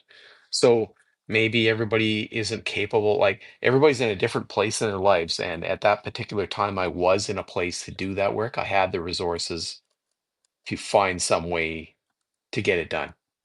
And maybe another person wouldn't have been able to, and they would have ended up committing suicide. I don't know. But it also at the same time feels like it's absolving a bit of your personal responsibility, because then you don't have to mm, do it. Like long term, if you start on the Ozempic path, then you may have just committed a lifelong decision there, because you're not going to be able to quit using it without gaining weight back, and potentially, in my case, getting the food noise back. And I don't know what would happen for sure. Like it's different paths, right? But what may happen, like you pointed out, is that you may find out that 20 years of Ozempic really does something to you that we don't want. right. So, whereas I Yeah. doubt 20 years of vegetables going to do that to me. So, Yeah. Or just 20 years of inner work, yeah. right? I think that's such a great point, and I think that's something that really clicked with me, I think, with porn addiction was actually doing more work on myself and who I am, Mhm. who I wanna be. Uh, a lot of your points too, I think, match up a lot with, the book Atomic Habits, Oh, which I'm yeah. rereading right now, and something that James Clear, the author, and if you haven't read that book, I recommend it to everybody. I'm rereading it now, I think for the third time. Mhm. It's fantastic, so simple and straightforward. But one of the things I think he says is to really break behaviors, A, you got to have self awareness. But Yep. B, instead of focusing on a goal, focus on your identity first. Like focus Yep. on who do you want to be and start asking yourself if you're still struggling, like, hey, what would a person, what would habits would a person do if they're not a binge eater anymore? Or like what habits would someone Yeah. do to get to that place? And like you were saying, I think you start to put in those habits and those routines, and over time, those start to become your identity, right? Because I think, as Yep. Clear says, every time you make a decision, really, you're making a vote for whoever you want to be, what identity you want to be when you make a decision, right? And that could be like my example was like going to the gas station and ending up walking out sparkling water. Now I still went to the gas station, so that's something, right? But I made that decision to hold off on the impulse. So Hmm. now the next time I and this is a true story too. It was pretty recent. I actually had another feeling that I wanted to go to the gas station. I didn't. I just drove past it. I kept Oh, yeah. going because I just told myself. I just said, "Okay, well, what are you gonna do? I mean, last time you walked out with the sparkling water, you gonna go in there and Hmm. now get something that's not healthy for you? Is that the person you want to be?" And I think those are There, daily questions, right? yeah. Uh, Christy says, when I quit smoking, the freedom was weird getting used to. So I smoked hardcore for a Mm, couple decades. Like we're talking two Canadian packs a day, 25 cigarettes in a pack, like the king sized ones. So okay. I had a massive smoking, and you might say I that was, that was before all these other things happened. I quit in 2002, but Good for you. like Christy says, the freedom was weird getting used to. So when you first quit smoking, you can't even figure out what non-smokers do with their time. Like, what do they do with all their time? They're not Yeah. picking up a smoke or anything. Like, it's Oh. unbelievable not having to do that, not having to. Well, these days you would have to go outside to smoke, and you'd have to like struggle to find a place at the airport, and all these things are much more difficult than they were back in early 2000s, right? But yeah. Um, So yeah, what do people that aren't hooked on fast food do with their time? Mm. That might be that's a bit of a struggle for some people. Like how do you get around the fact that you can't just stop at a gas station and eat whatever you want? Like what do you do? If you can't just pick up a cheap sub from Subway or whatever. And which is really true for me now because I have troubles with wheat. So that's a big no-no for me, the bread. But um it is, a mental switch, like you're talking about your identity, right? When you're a smoker, you're a cool smoker. I actually had dreams of smoking for years later, where Mm. I would be smoking in the dream and picking up chicks, and, even though I was married, like, in the dream, you know how it is in a dream, you get to do whatever. Um, so in the dream, I'd be smoking, I'd be the cool guy, there'd be some hot chick there, and that would basically be the entire dream would be just being cool while smoking. So um, that's your identity then as a smoker. Whereas a non-smoker, and that is exactly how I became a non-smoker, was I changed my identity with hypnotism to become a healthy non-smoker. That was literally the statement was I, Tim, am a healthy non-smoker. So Mm. changing my identity is what got me away from the smoking. And with the binge eating, I remember reading about identity and that if you want to build a new habit, you need to become the kind of person that does that habit. So say for instance the habit is to get 30 grams of protein in the morning, then I became the kind of person that was just going to do that. And that Mm. was my new identity. And I remember thinking, to tell myself I'm not the kind of person that's going to stop at the gas station and buy a bag of chips and 4 chocolate bars. I'm not that kind of person anymore. I'm the kind of person that drives past the gas station and eats his packed lunch, right? I remember thinking Yeah. that, That's because great.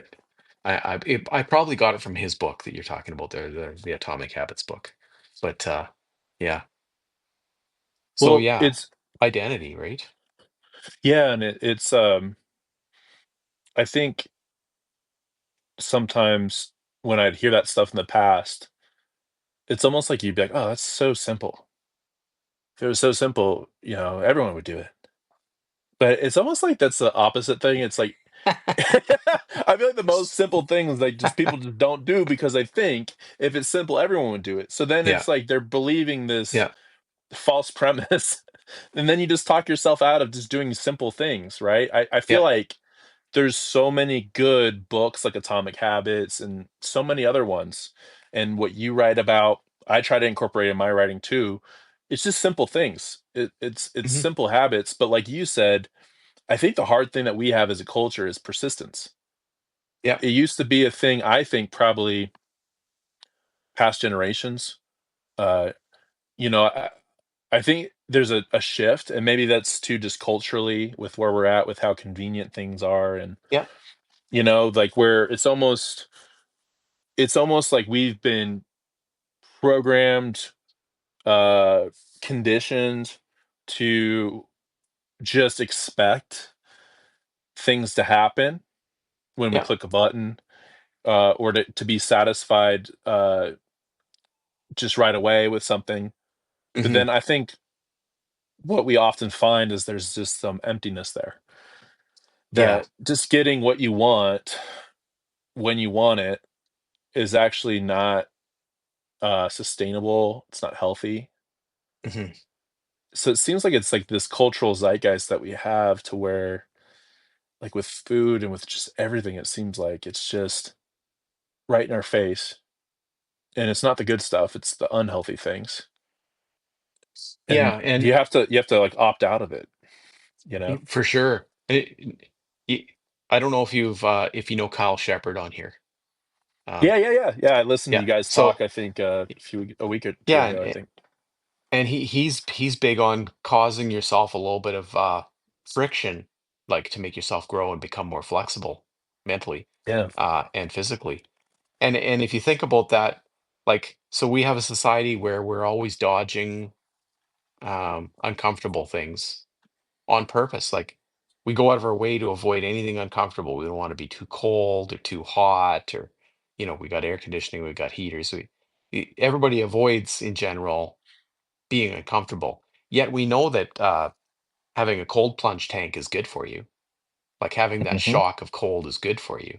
Um, if we have a relative that we just don't like, they become toxic, so we have to ditch them for sure. Instead of maybe facing the fact that we might have something to do with that relationship, like maybe we're part of the equation. Uh, and I'm not saying you have to stick it out with every relative by any means. I'm just saying that our tendency nowadays is to think, well, you just run from anything that's too hard because you don't have to do it, right? You could just ghost them and you're done suffering. So so you lose family relationships, which affects other areas of your life. Um, y- People in general sit too much and think exercising is hard. And but we know that if you don't make yourself uncomfortable at the gym, you just don't grow muscles, like you don't get tougher. So being uncomfortable has a value for sure. And you're right, we're trained to just push a button and open a package full of pre-cooked food and have an air-conditioned car, and everything is too easy. So but quite often society has a backlash where things will go all the way one way, right? And it's like a sine wave, right? So we're dipping right now, maybe we're dipping, and we're gonna hit this bottom point where everything is like, everybody's totally lost all respect for themselves, and then it's going to go back up again, and we're going to go the other way. Maybe Mm. in 60 years, we'll have a society where everybody's like minimalists, where nobody will buy pre-cooked food and nobody will use anything but a flip phone, and it could be. We don't know. Yeah. So, and not only that, but Earth is not uniform. So what's happening in North America is not necessarily what's going on in Spain, which is not what's going on in Africa necessarily. So there's pockets where it's worse in some ways than others. So although I know in Mexico everybody's glued to their phones these days. You walk around in Mexico and you Oh, watch yeah. people driving and texting and walking and texting. And everybody's it's pretty interesting. They're much better at it than we are because they rarely get into accidents, but they're driving and texting everywhere they go. So They're just better they're pros just at it. We're just they're not good better at it. drivers. Yeah, yeah, exactly. They've got skills, but they're Oh definitely man. glued to their phones now. So Yeah. I feel sorry for them. Yeah, yeah. Yeah, It's there was a podcast I was listening to recently. I need to find the photo, but they were talking about how I think it was like in 2014 some artist took a picture of people in New York subway and then he removed all the phones from their hands. yeah. I'll have to find this and post it because I was listening to this before bed, so that's typically what one of my things that I do is Yeah.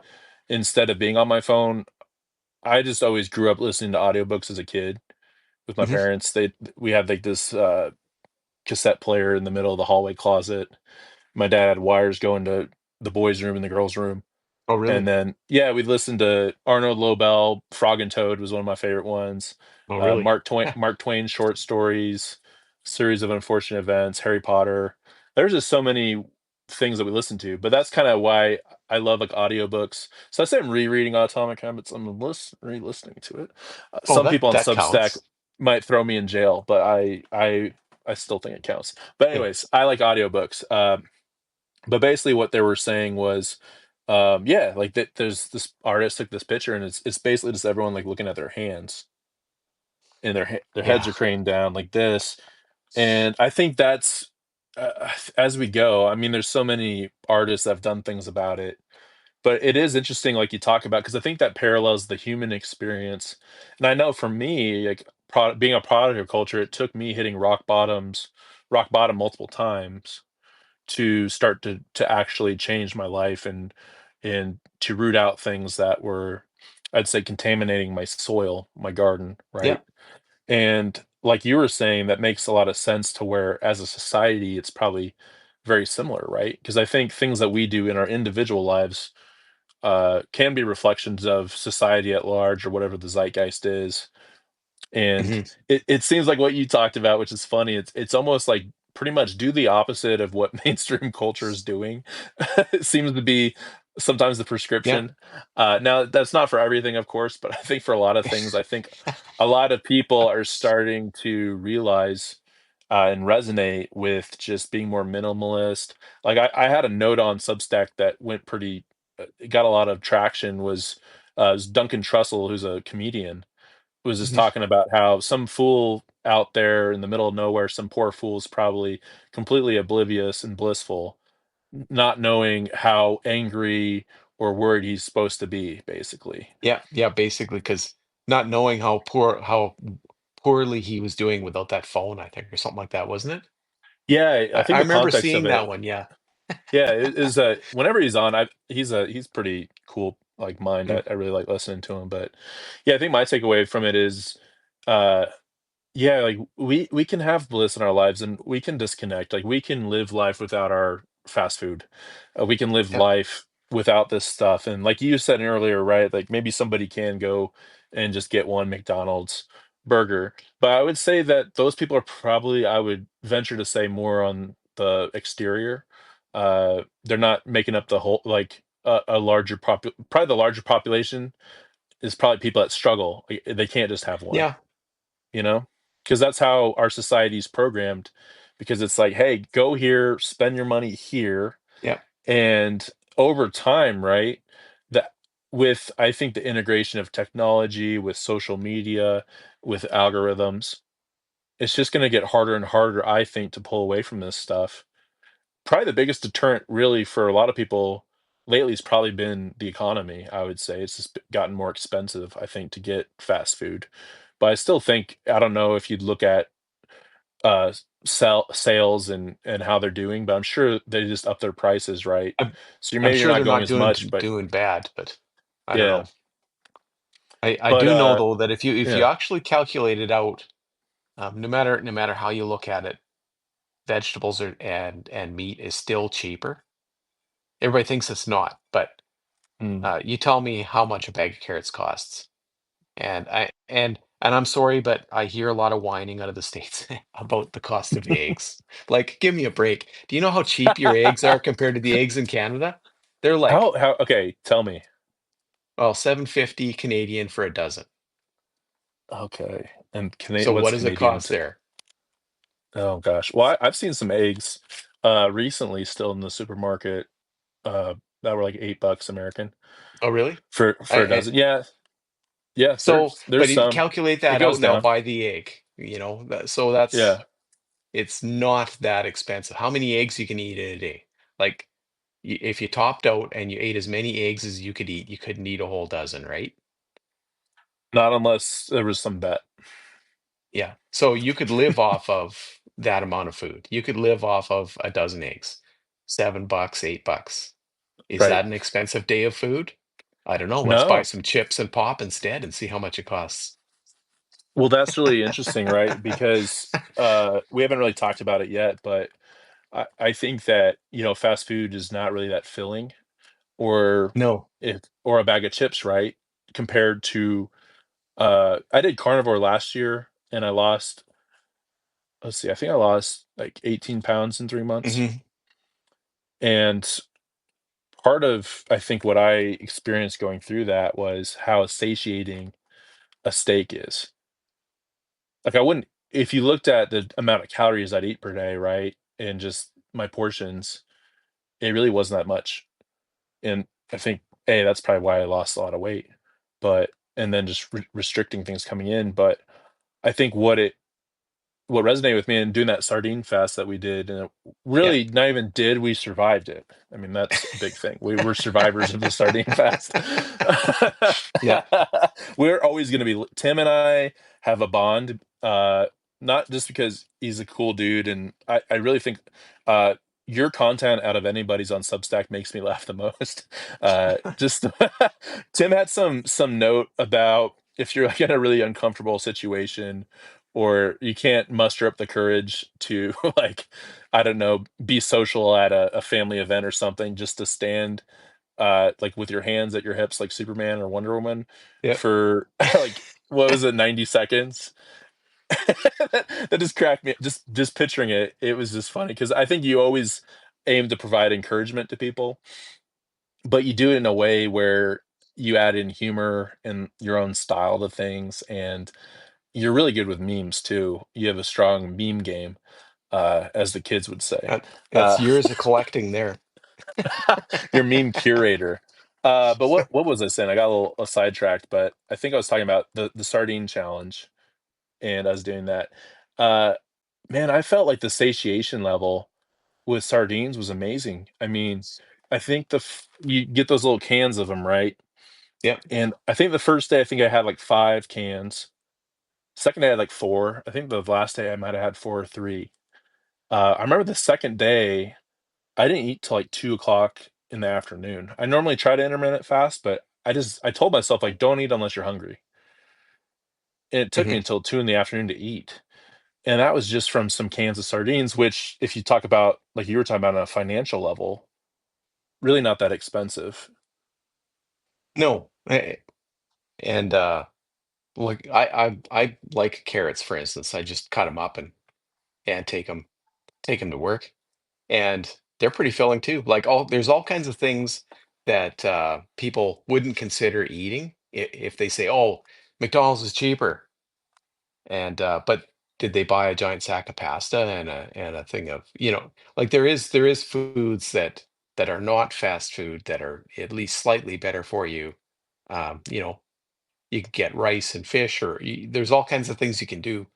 Um, it's kind of an excuse. It's letting yourself believe that fast food is cheaper because it really is not cheap anymore. Maybe at one time it was kind of cheap, but Yeah, it's not that cheap now. I don't know what I think the last time I paid attention to to McDonald's, uh the burger and fries was something like 12, $13, uh yeah, that sounds accurate. something like that. And so that's not all that extra cheap. I don't know. It's And not things are free for smaller. sure. Yes. Th- Yeah, things are that's the definitely crazy smaller. part about it. I think my first inflation story had to do with Raising Cane's chicken.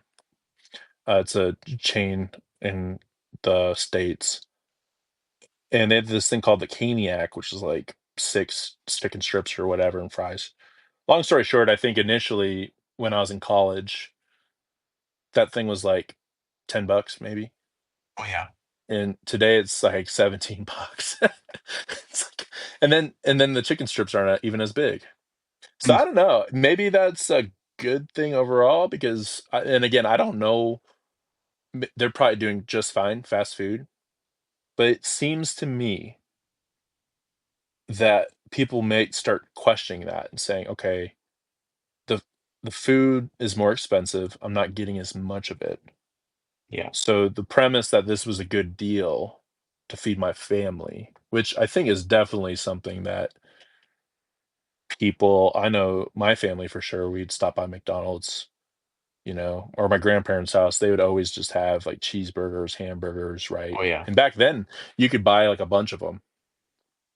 But now it's like if you did that and you did that on a regular basis, you probably find yourself in some credit card debt or something just for Yeah. stuff that's not even sustaining your family, I mean, I guess it's still probably cheaper than a sit down restaurant potentially, but which is even more, depends which on is where you crazy. go. Yeah. Like because they manage to crank the prices up everywhere there. So and I can't really blame them at times for how much Sure. it costs when you have an actual waiter or waitress. But yeah, I I think people just need to think about um, beyond fast food, um, what is in the food, right? Because even if you don't buy fast food, you still might not be eating healthy. So just thinking about what it is that's in it, right? We we don't even consider what it says on the fast food ingredient labels. We haven't even looked at that yet. Do they have Like, labels? well, no, that's the thing. I'm sure you can get the information. However, we haven't looked much hard at it, right? Uh, so if we're worried about what's in a package of noodles from the store or the sour cream, like who knows what's on in in a Whopper or whatever, right? I don't know. Yeah, no, that's a great point. So this begs the question for me. So we've talked about vegetable oils, we've talked about uh, high fructose corn syrup. Yeah. Okay, now we're gonna complete the trifecta. Diet Coke, Diet Oh yeah. Pop. Can you talk a little bit about that? Because hey, Tim, zero sugar, 0 calories. Come on, it's healthy. Well, I heard a really good explanation of why you might gain weight based on uh just if you're drinking too much diet pop. Okay. So your body doesn't know the difference between fake sugar and real sugar as far as the taste goes, right? Like sure there's no calories actually in the diet pop. However, your tongue still thinks it's getting something sweet, right? Your body thinks it's a sugar. So what happens when you eat or drink sugar is you release insulin, right? Uh, Mm. that's what happens. So if you drink um, regular pop or diet pop, either way, your body's like dumping insulin into your bloodstream. So when you do that, then your body's like, okay, sugar's coming in. We got to get the insulin out there. Let's get it out there, right? So it dumps the insulin in, but now all of a sudden there's no sugar, and your body's like, wait a minute, now we got all this insulin in the bloodstream. What are we going to do? So it gets on the horn and it gets craving going, so you can get that sugar in there to get rid of the insulin. So now Mm. you're extra hungry. You had your diet pop, but now you're going to eat 3 times as much food because you got to get sugar in there to reduce the insulin now. Because otherwise, how do you get rid of it? So your body's got to lower it back down again. So it orders up some sugar. So you'll eat more fries or whatever. So it's known that people that uh, use a lot of diet pop end up eating more. It causes cravings, and that's the pathway for it. Is that it dumps insulin in your bloodstream, then your body's got to get rid of the insulin, so then it needs more food. And then can you So, just explain just for the audience and a little bit for me, maybe a recap on probably what I learned when I was a kid, but what's the purpose of insulin? What's the function so of it? mainly insulin is is the means of your body to deal with glucose. So if you get sugar, it's going to turn to glucose, and then that either needs to get burnt for energy or it needs to be stored as fat. So and in order to put it inside the cells, your body uses the insulin to move it around. So um, Okay. basically that's kind of the simple version of it. But whenever insulin levels are high, then you're going to be storing fat, basically, is the bottom line, and burning sugar. Mm, And say, for instance, you look at a keto diet, that switches you to burning fat, so then you won't get as much of an insulin response. Um, eh, most fats don't give you much of, like, you don't put much insulin in the bloodstream if you're eating just fat or protein. Mostly, a little bit, but not nearly as much. Um, so yeah, anytime you uh, eat a sugar, and by sugar I mean also potatoes or rice or bread is basically a sugar. It turns to sugar when it gets into you. So um, you can basically say you're eating a bag of sugar if you eat a loaf of bread. So um, ooh, you get insulin, it's gonna and fire there you up some go. people. Well, That's the it's the same headline. thing. That's what it does, you know. Yeah, Bread yeah. is sugar. I mean, that's why grains are unnecessary. That's one of the foundations of the primal health thing, is that um, excessive carbohydrates are not helpful to your body. It's basically you get carbohydrate poisoning, and any kind of poisoning is not good. A small amount that won't hurt you. It's just when you consistently overconsume carbohydrates, you become insulin resistant because your body's constantly dumping insulin in the bloodstream, and your cells don't listen anymore, and it takes more and more. And at some point or another, your body runs out of the ability to create more, like it's maxed out. And that's where you Mm, start getting prediabetes and diabetes. mm, So yeah, you can think anytime you got lots of insulin in the bloodstream, you are not going to burn fat. You can't. It's physically impossible. So every time you eat too many carbs, you are storing fat. Yeah, your body has no choice. That's what it's doing.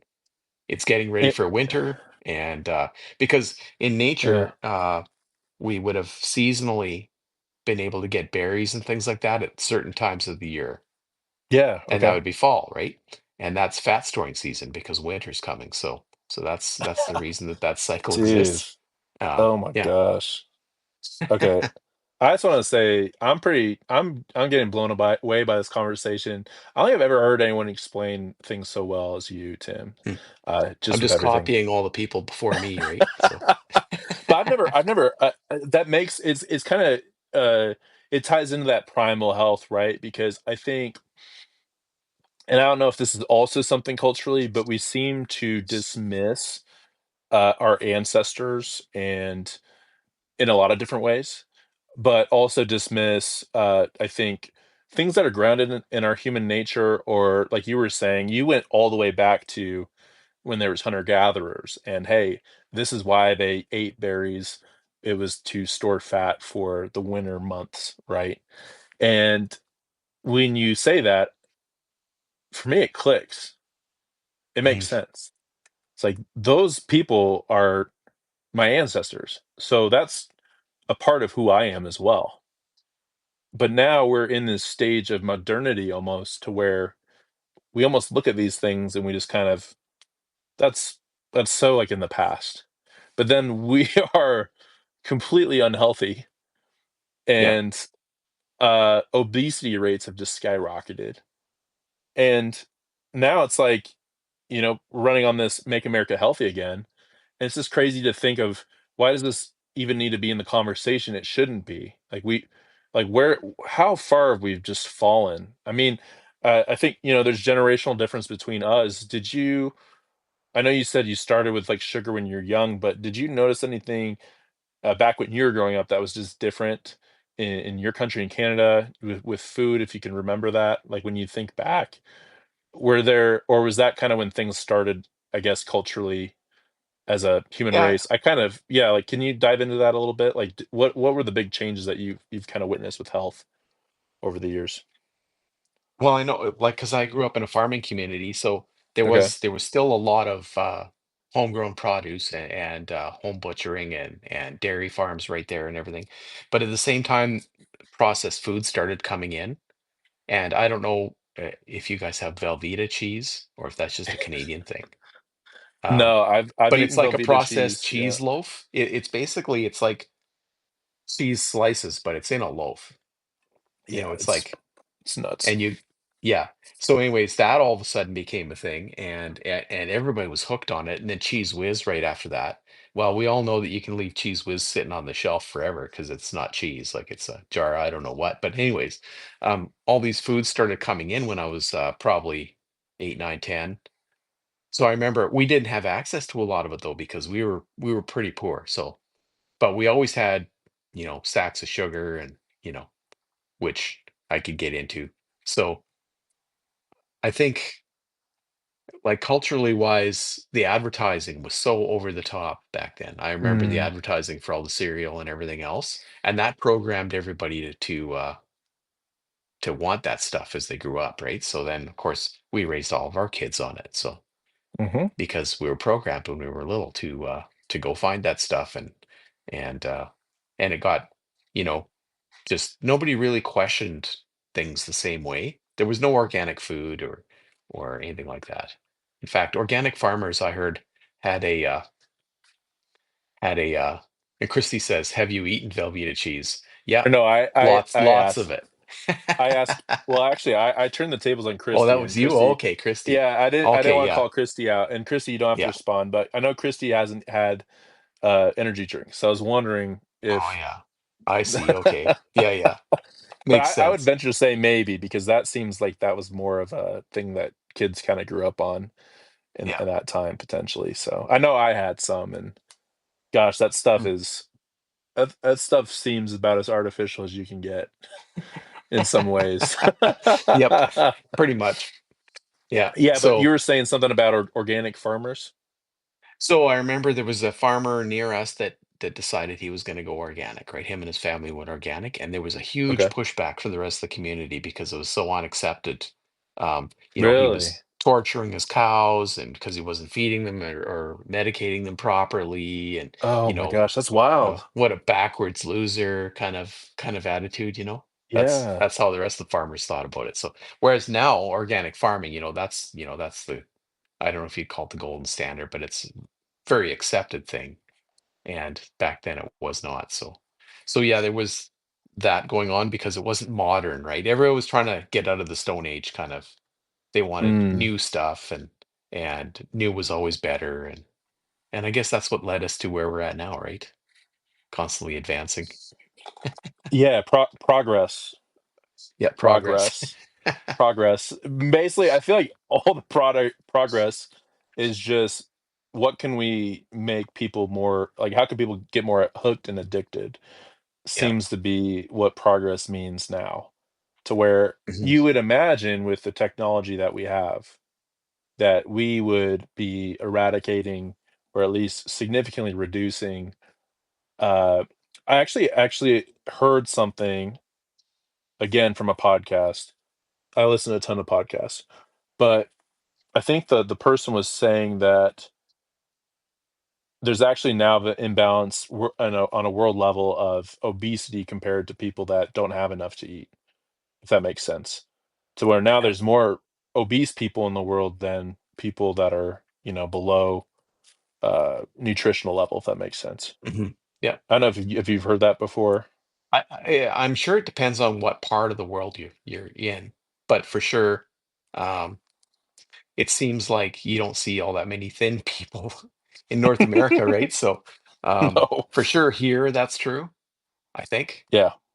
Um, I'll have to look into that and yeah, see and tag you in that because that kind of shocked me, but it also made sense to where yeah, it's almost like we have an abundance of food. yeah, yeah. That's the problem is we have an abundance of the wrong kind of food, maybe. So, um, Yeah, that's just and wild. I know that in Alberta, Canada, it's much more difficult to get anything beyond the normal range of things. unless you just go straight to a farmer and buy it. Like you can go to the Mm. small farms and buy it, but it is more expensive to get the organic or to get it directly from them. They have to charge you more. Um, so if you go to the grocery store, your variety is much lower here in Canada, way lower than what you guys have, like way, way lower. There's still lots of stuff in the store, but it's all main brands. And when we were doing the sardine challenge, I really saw that. I never really thought about it before, but there's basically three companies that sell canned fish, and all they sell is sardines, tuna, and salmon, and that's it. Like, and then maybe you can get oysters, but they're all packed in seed oil, and that's and then there's lots. Like the shelf is full, but it's all the same thing. So there's no variety. You can't. There's not 10 companies or anything. There's two companies, and the Canadian stuff actually didn't taste as good. So I don't know. I don't know what to say. Oh, I think I was telling you about Trader Joe's earlier, Yeah, which is in the yeah. U.S. And Calamari. uh, yeah, man. So I was at my old stomping grounds where I used to live before my divorce, and I went to my old Trader Joe's, which was a spot I love to go. I think shopping was a way probably for me to emotionally cope, as Yeah, I'd be the guy shopping. I made most of the food, all that stuff. But I'd go to Trader Joe's after I'd go to Costco, and Tr Trader Joe's, I just think, has a lot of good stuff. Of course, they also have a lot of junk food, all that. That's very well packaged.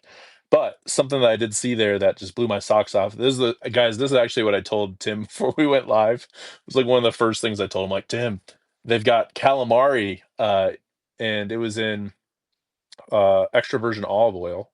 mm, So, I don't know, they cut that in with something, but yeah, man, calamari. I've actually got some right here. And something else that really knocked my socks off was they had smoked oysters in extra virgin olive oil. mm, And what a point that you made, because when I go to my local store, we have King Supers is one of the local places I yeah, go. Um, you're totally right. All their oysters, none of them are in water. None of them are yeah, in oil. They're all in it's like safflower oil or sunflower oil, yeah. some kind of seed oil, right? To where I'm like, "Hey, can a guy just get some smoked oysters that don't have that crap in them?" And so, if you're in the States, you have a Trader Joe's, check out that because they also have, smoked mussels, Oh yeah, which I mean, whenever I go elk hunting, deer hunting, that's typically what I will pack with me is mussels and oysters, and they're so, like, packed with protein and fat that, I love them. I think they're great. And then sardines, of course, I did get a bunch of sardines at Costco, oh so yeah, I'm ready to go. I went to Trader Joe's, they had sardines, I'm like, "Hey, I already got mine. I'm set for yeah, life." yeah, But no, that's an important, thing that you were talking about. I think it's that awareness, right, of what are we putting into our body. Um, yeah, what anything else that kinda stands out to you with that? I know we're past 2 hours now, and yeah, we've yeah, had we've had a captive audience, which is really cool. Appreciate everyone, sticking with us and hanging out. I think it's been a fun conversation 'cause, again, man, I think food is just I mean, it's literally everybody eats food. yeah, There's not a person that does not eat food. Like, everyone has to eat some kind of food, and the majority of yeah. us, I think, are eating food that's not healthy for us, and that's causing long-term health, consequences that are negative, that we have to face them at some point if we want to change how we feel about ourselves. I feel like unless you go to I believe the one guy that I've talked to previously called it a mono diet. Unless you make things less complicated and go with a simple diet, you never ever will realize what kind of emotional effects food is having on you unless you eat something very similar day after day after day. So that you don't have these, ooh, what can I eat tomorrow? Ooh, look at that thing that I want to try eating. Like you've got all these little emotional highs you're giving yourself. Unless unless for a little while, just as an experiment, you do something like that sardine diet, you have no idea what effect food is actually having on you. Mm. Uh, you don't think it's affecting you as much as it is, but it's like up and down and up and down and up and down. And every time you eat and you get that insulin spike or just the taste of it, like the endorphin rush and everything else, like uh it's like a core part of our identity, eating. Like, and we don't, and it's totally unconscious. So yeah. And it's also tied into, I was just thinking about this as you were talking, but uh, kind of like with alcohol, I'd say culturally, right? With alcohol, it's, hey, let's go celebrate a holiday or watch Yeah. a sports game or A, Yeah. B, and C. Well, we have to go to this place or we have to go get this food. And the marketing also ties it in to say, hey, like everybody's at this restaurant or this fast food Yeah. place watching the game and everyone's it's always just I can't watch, I don't have TV. I barely even use like Prime Video or whatever. So I rarely see ads, but when I do, they're just very dystopian to me. It's hard to really get past Yeah. it because everyone's got these really big smiles, like their Yeah. faces are being stretched. And the food, I found out recently that the food that they actually put on the commercials is like not even edible. Yeah. Like It's typically stage it's food. fake. It's stage food. Like they'll use like for cheese. I think they Yeah. it's so gross. They'll put like glue and Yeah. different kind of materials with the cheese to make it look really stringy and Yeah. so dystopian because it's like it's not even the food that like you're marketing food, but it's really fake, which is Yeah. kind of funny because it actually is fake food. So it's like not like they're lying. They're like or they are lying. It's kind of, I guess, ironic that they're Yeah. actually marketing you fake food by using fake food, but it's I never imitating thought real of it that food. way, but that's true enough. Yeah. Wow, that's But yeah, wild, they man. they they have basically stage food people that prep the fake food to get it ready for camera, right? That's what they do, is dress the We need food to up find and one of those people and interview them. They, like a yeah. whistleblower I from can't remember the I can't, stage yeah. food industry. I can't remember what those people are called. I did read about it once before, but yeah, Oh, it's really? kind of crazy. Okay. So yeah. What Yeah. a wild job to have. Like, hey, Yeah. I And don't. I remember they even told us that in school, that when you see beer in a commercial, it might be motor oil with a little bit of soap on top of it to give it some foam. Okay, that's. Because it'll give it that rich color, that color. Oh my. Okay, that makes this even better. So Yeah. you're eating plastic and you're washing it down with motor Could, oil. yeah. Oh my gosh. Okay, that's Yeah. hilarious. Okay, not that's actually really sad. But it goes to the point of like what we've been talking about this whole podcast really is um I mean personally, right? Personally seeing this in your life and doing something about it and changing your behaviors, but also tying that I think to the roots of it. I think there's a personal element of, and I wrote about this, but my dad struggling with alcohol when he was Yeah. absent, it locked in my addiction to porn because that's where I would go for the comfort, to be seen, for the attention, for the Yeah. gratification, more or less like that warm blanket. That was like my Hmm. solution. And like you were talking about with your family, it was like the sugar and that. So there's that element of it, but then there's also a cultural element Yeah. that once you see it, it's really hard to unsee it, and then that can also play into your personal life. I think that's why when I talk about the porn industry, I wanna talk about it, like, I wanna talk about how predatory it is and how this is baked into our culture because I think if you can connect the dots in your personal life and then tie it also to, uh, culture and how you were lied to or how you were programmed to Hmm. think a certain way, it can really lock in then similar to how that negative habit locked in, it can lock in the positive habit or the positive Yeah. identity, right? To where it's a similar, I guess, structure, but it's something that's actually sustainable and healthy, to where you can lock in and connect the dots for yourself, to where it's less of a white knuckling thing.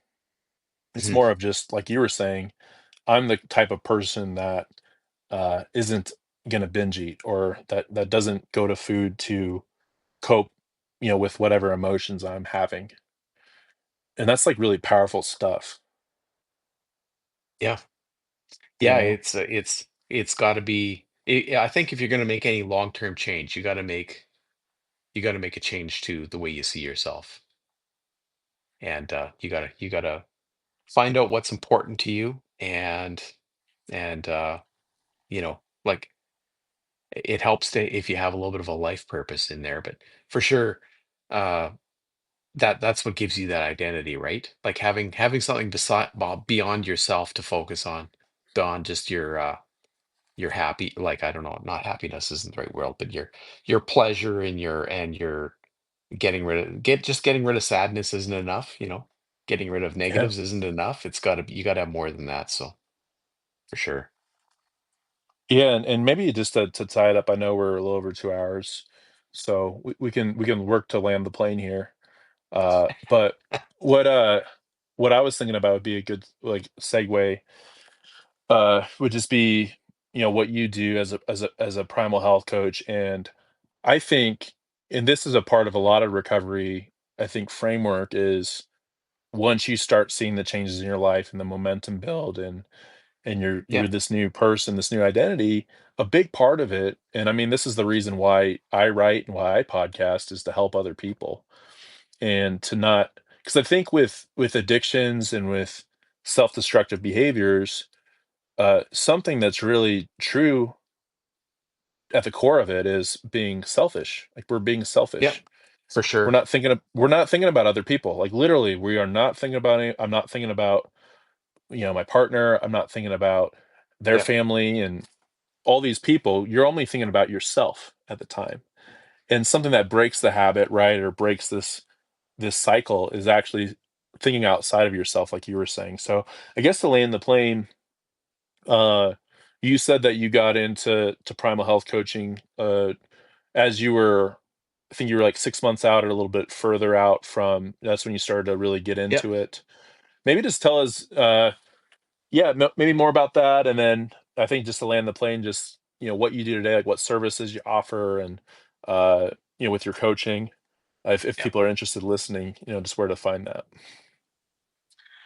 Yeah. So like I said, it was 6 months with that I hired that coach for, and then when I left her, I basically went straight into learning about how to coach, right? So that took over a year, and because I run a regular job all the time Yep. too. So but yeah, I put myself through a whole bunch of different courses there with that, and then at first I had a few people that I coached for free, right?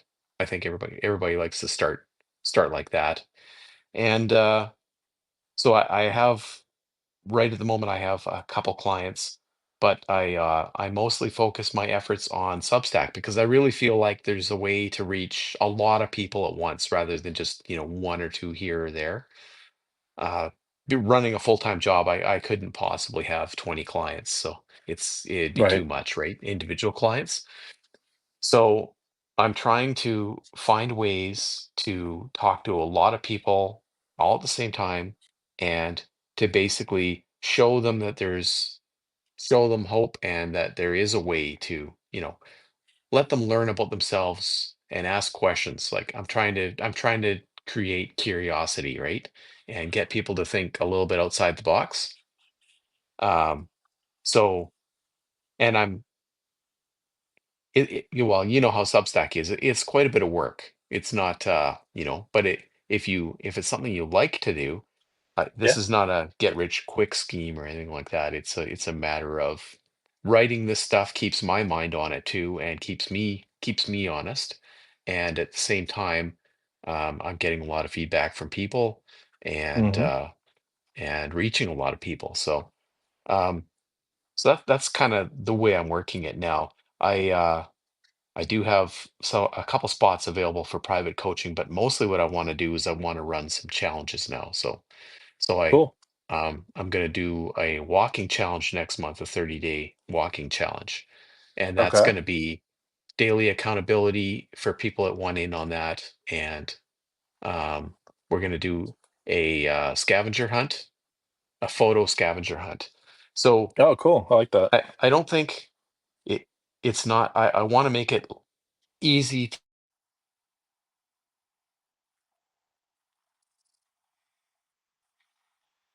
Let's see. I I think you don't want froze up. to, everybody can set their own goals. Like, say, for instance, if right now you're kind of sedentary and you're only getting 4 or 5 thousand steps, which is a lot of people, you might aim for 8,000 steps, say, and try to get just a little more walking in a day. And if you wanted to take part in that, you can snap a picture. Or there's going to be clues per the day and things like that. So I'm experimenting with ways of reaching more people and trying to make it fun.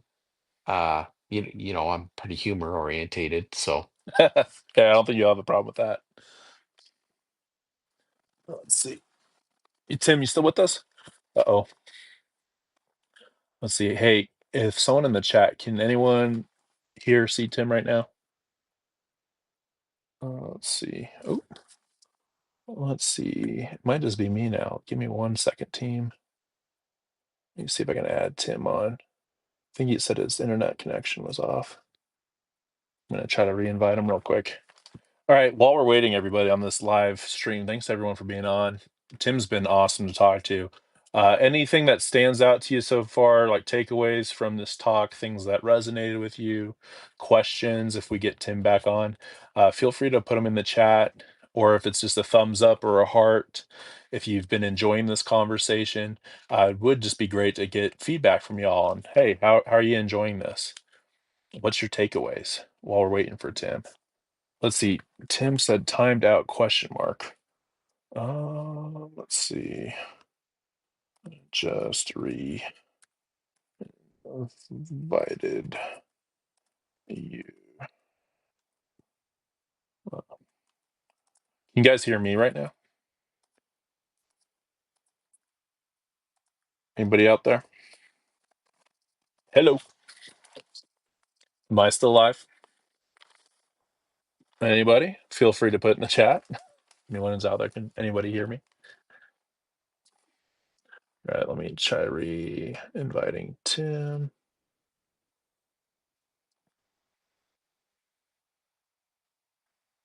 Oh, yeah, what a great conversation. We were going 2 hours, and I feel like that just really flew by. Lots of good information there about food in general, and I think just psychology, just how we are as people too. All right, let me double check, reach out to Tim real quick.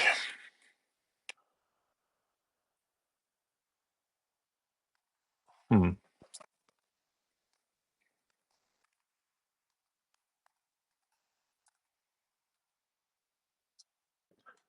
Okay, Tim joined. Let's see if Tim, let me see if I can try inviting you, Tim, again. Hmm.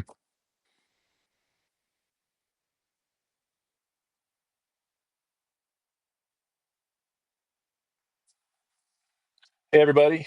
If you're just hopping on or been on, I've been talking to Tim Ebel, who is the author of the Time to Thrive publication on Substack. And Tim and I have been talking now for 2+ hours. So we were just working on landing the plane. He was talking about coaching. And for some reason, Tim got knocked off the feed. So we're just trying to get him back on. All right, Tim. Tim, can you hear me right now? For some reason, yeah, the feed's just not going. Huh. Let's see. Anybody else? Can anybody else hear me right now?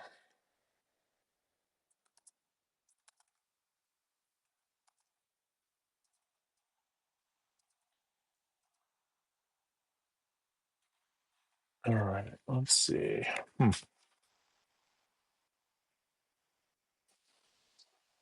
Tim! there we go.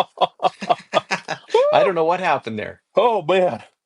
Whew. Internet I, troubles. I was like you're talking about bailing out the boat. I feel like I was Oh trying to yeah. bail out the boat. It was sinking, but I nah. guess that was a sign that we need to wrap it up, right? Yeah, Yeah. the internet's just like, hey, you guys are Yeah. you guys are talking about things that are a little too close to the chest. It was the they Yeah. kicked us off. Yeah. Could be. Whoever they are. If they were Uh going to kick us off, they would have done it earlier, I think. yeah, yeah, yeah, yeah. Yeah, right. But yeah, I was just and as we were talking and working on landing the plane, if anybody listening live right now, I know a few people just jumped on. If anyone cares to share just takeaways, things that resonated with you, if you have any questions for Tim, if you have any personal questions or things that you're curious about, now would be a good time to put them in because we're this is the captain speaking. We're starting the descent with the conversation. I'm sure. I mean, I don't know about you, Tim, but I'm a big time extrovert. So anytime I get the opportunity to talk like this for a while, I feel like I could talk forever and and talk with you and with others forever. So I just appreciate your time and being able to share your story and your expertise with us, man. Oh, It's a this has been a blast. great conversation, and you're pretty easy to talk with. So yeah, it's been a good conversation. But um, and I think it's this stuff is a lot to think about. It Yeah, it, it sounds like a simple problem, like sure. binge eating sounds like it's got shallow roots, but it doesn't, and it's just like all addictions. It's a tough human condition, right? Any addiction is. So yeah.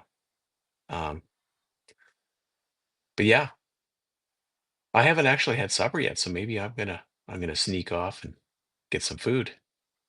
Cool. You got some sardines waiting for you. That's No, actually, I have some pre-cooked chicken, and I'm gonna throw some asparagus in for and ooh, steam some asparagus. I think that's what's that on the sounds on the go.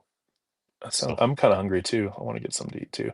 Um, so that's I might open up another pack of calamari. oh yeah. Might go out, might chase some calamari. But yeah, I haven't had calamari in a while, man. I love calamari. It's remember when I was a kid, one time a classmate brought in calamari, and I was just hooked. I'm like, what is this stuff? I need more. Calamari is so I tasty. can't say I haven't had any for about 10 years now. So Might have to ship you some contraband from the yeah, maybe. States. Uh, but hey, everyone, really appreciate everybody being on and engaging in the conversation. Uh, Again, Tim, where can people find you if they'd like to? Definitely subscribe to Tim and his publication. But Time to Thrive, correct? Yeah, time to thrive.ca. Uh, .ca, cool. yeah, and yeah, if you're on notes, I'll be dropping my walking challenge on there if anybody's interested in that. So Oh, cool. be pretty easy I to want to find. join. Awesome. Well, I'll make So sure to yeah, promote that. okay. I need to get a part of that too. And any final words for people that are struggling out there or having a hard time with momentum before we hop off? I think the one thing I want everybody to know is if you're at the bottom, like if you're having a low spot in your life, it seems like there's no way you can get out of it, right? Like in that moment, it just everything seems hard, and all you can see is that little situation where you're locked in that box in your head, and but you're not alone, and that is just I hate to say the word just, but that is just what your brain is telling you, and it's not necessarily true. Like there is always some way out of that. So if it doesn't matter what kind of troubles you're having, they're they can be temporary. They don't have to be a permanent situation. There is a way that you can find a way out of that, and things can get better. So, because I know when you're at the bottom, it seems like it's not gonna get better, but everything passes, right? So, and maybe everything won't be perfect afterwards, but there's another side to it. So yeah, that's what I'd like to leave with, and I'm grateful for the fact that I did get a chance to claw my way off the bottom there, so that I had the right tools and the people around me that I needed to figure it out. So yeah, Well said, Tim.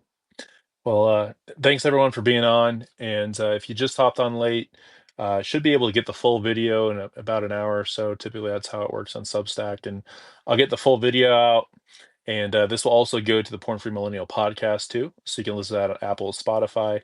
and then also get it over to the YouTube channel as well. So there'll be a lot of ways that you can consume the content that is beneficial for you, that can help you hopefully with that spark you're looking for, or maybe just that extra confirmation that you're on the right path. Really appreciate you, Tim, and everybody have a great night. Thanks for Yeah. listening. Thanks for everything, Mac. No Have a problem. good Bye, night. everybody.